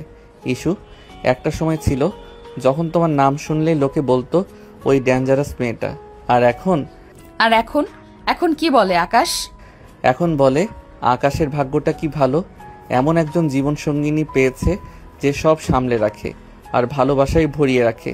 সত্যি বলতে তুমি যেভাবে সংসারটা আগলে রেখেছো, সবকিছু সামলিয়েছো, সেটা শুধু দেখার মতো, কিন্তু তোমার ভেতরের এই ভালোবাসা, সেটা তো আরো বেশি সুন্দর। আমার রাগ জেদ তোকে খুব ভয় দেখিয়েছিল এক সময়, তাই না? কিন্তু এই ভয় মাখা মুখখানার পেছনে যে এতটা ভালোবাসা লুকিয়ে ছিল, সেটা আমি প্রথম থেকে অনুভব করতাম। আর সেই ভালোবাসাই আমাকে সাহস জুগিয়েছে তোমাকে আরও গভীরভাবে জানতে। তোমার প্রতি আমার শ্রদ্ধা আর ভালোবাসা দুটোই দিনে দিনে বেড়েছে।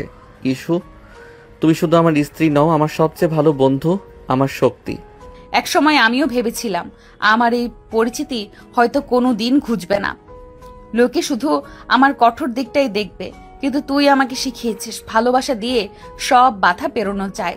তোর পাশে এসে দাঁড়াতে পেরে আমি আজ সম্পূর্ণ। এই যে আজ আমার ডেঞ্জারাস পরিচিতি মুছে গিয়ে শুধু তোর ইস্যু হয়ে উঠতে পেরেছি, এটা তোরই জন্য। আমাদের গল্পটা হয়তো অনেকের জন্য একটা অনুপ্রেরণা হয়ে থাকবে ইস্যু, যেখানে ভয় নয় ভালোবাসার জয় হয়, যেখানে মানুষ ভুল বোঝাবুঝি কাটিয়ে একে অপরের পাশে এসে দাঁড়ায়। হ্যাঁ, আমাদের গল্পে ভালোবাসা আর বিশ্বাসই আসল নায়ক। সূর্য ততক্ষণে অনেকটাই উপরে উঠে এসেছে। ভোরের আলোয় দুজনের মুখে এক অন্যরকম শান্তি আর পরিতৃপ্তি ফুটে উঠেছে।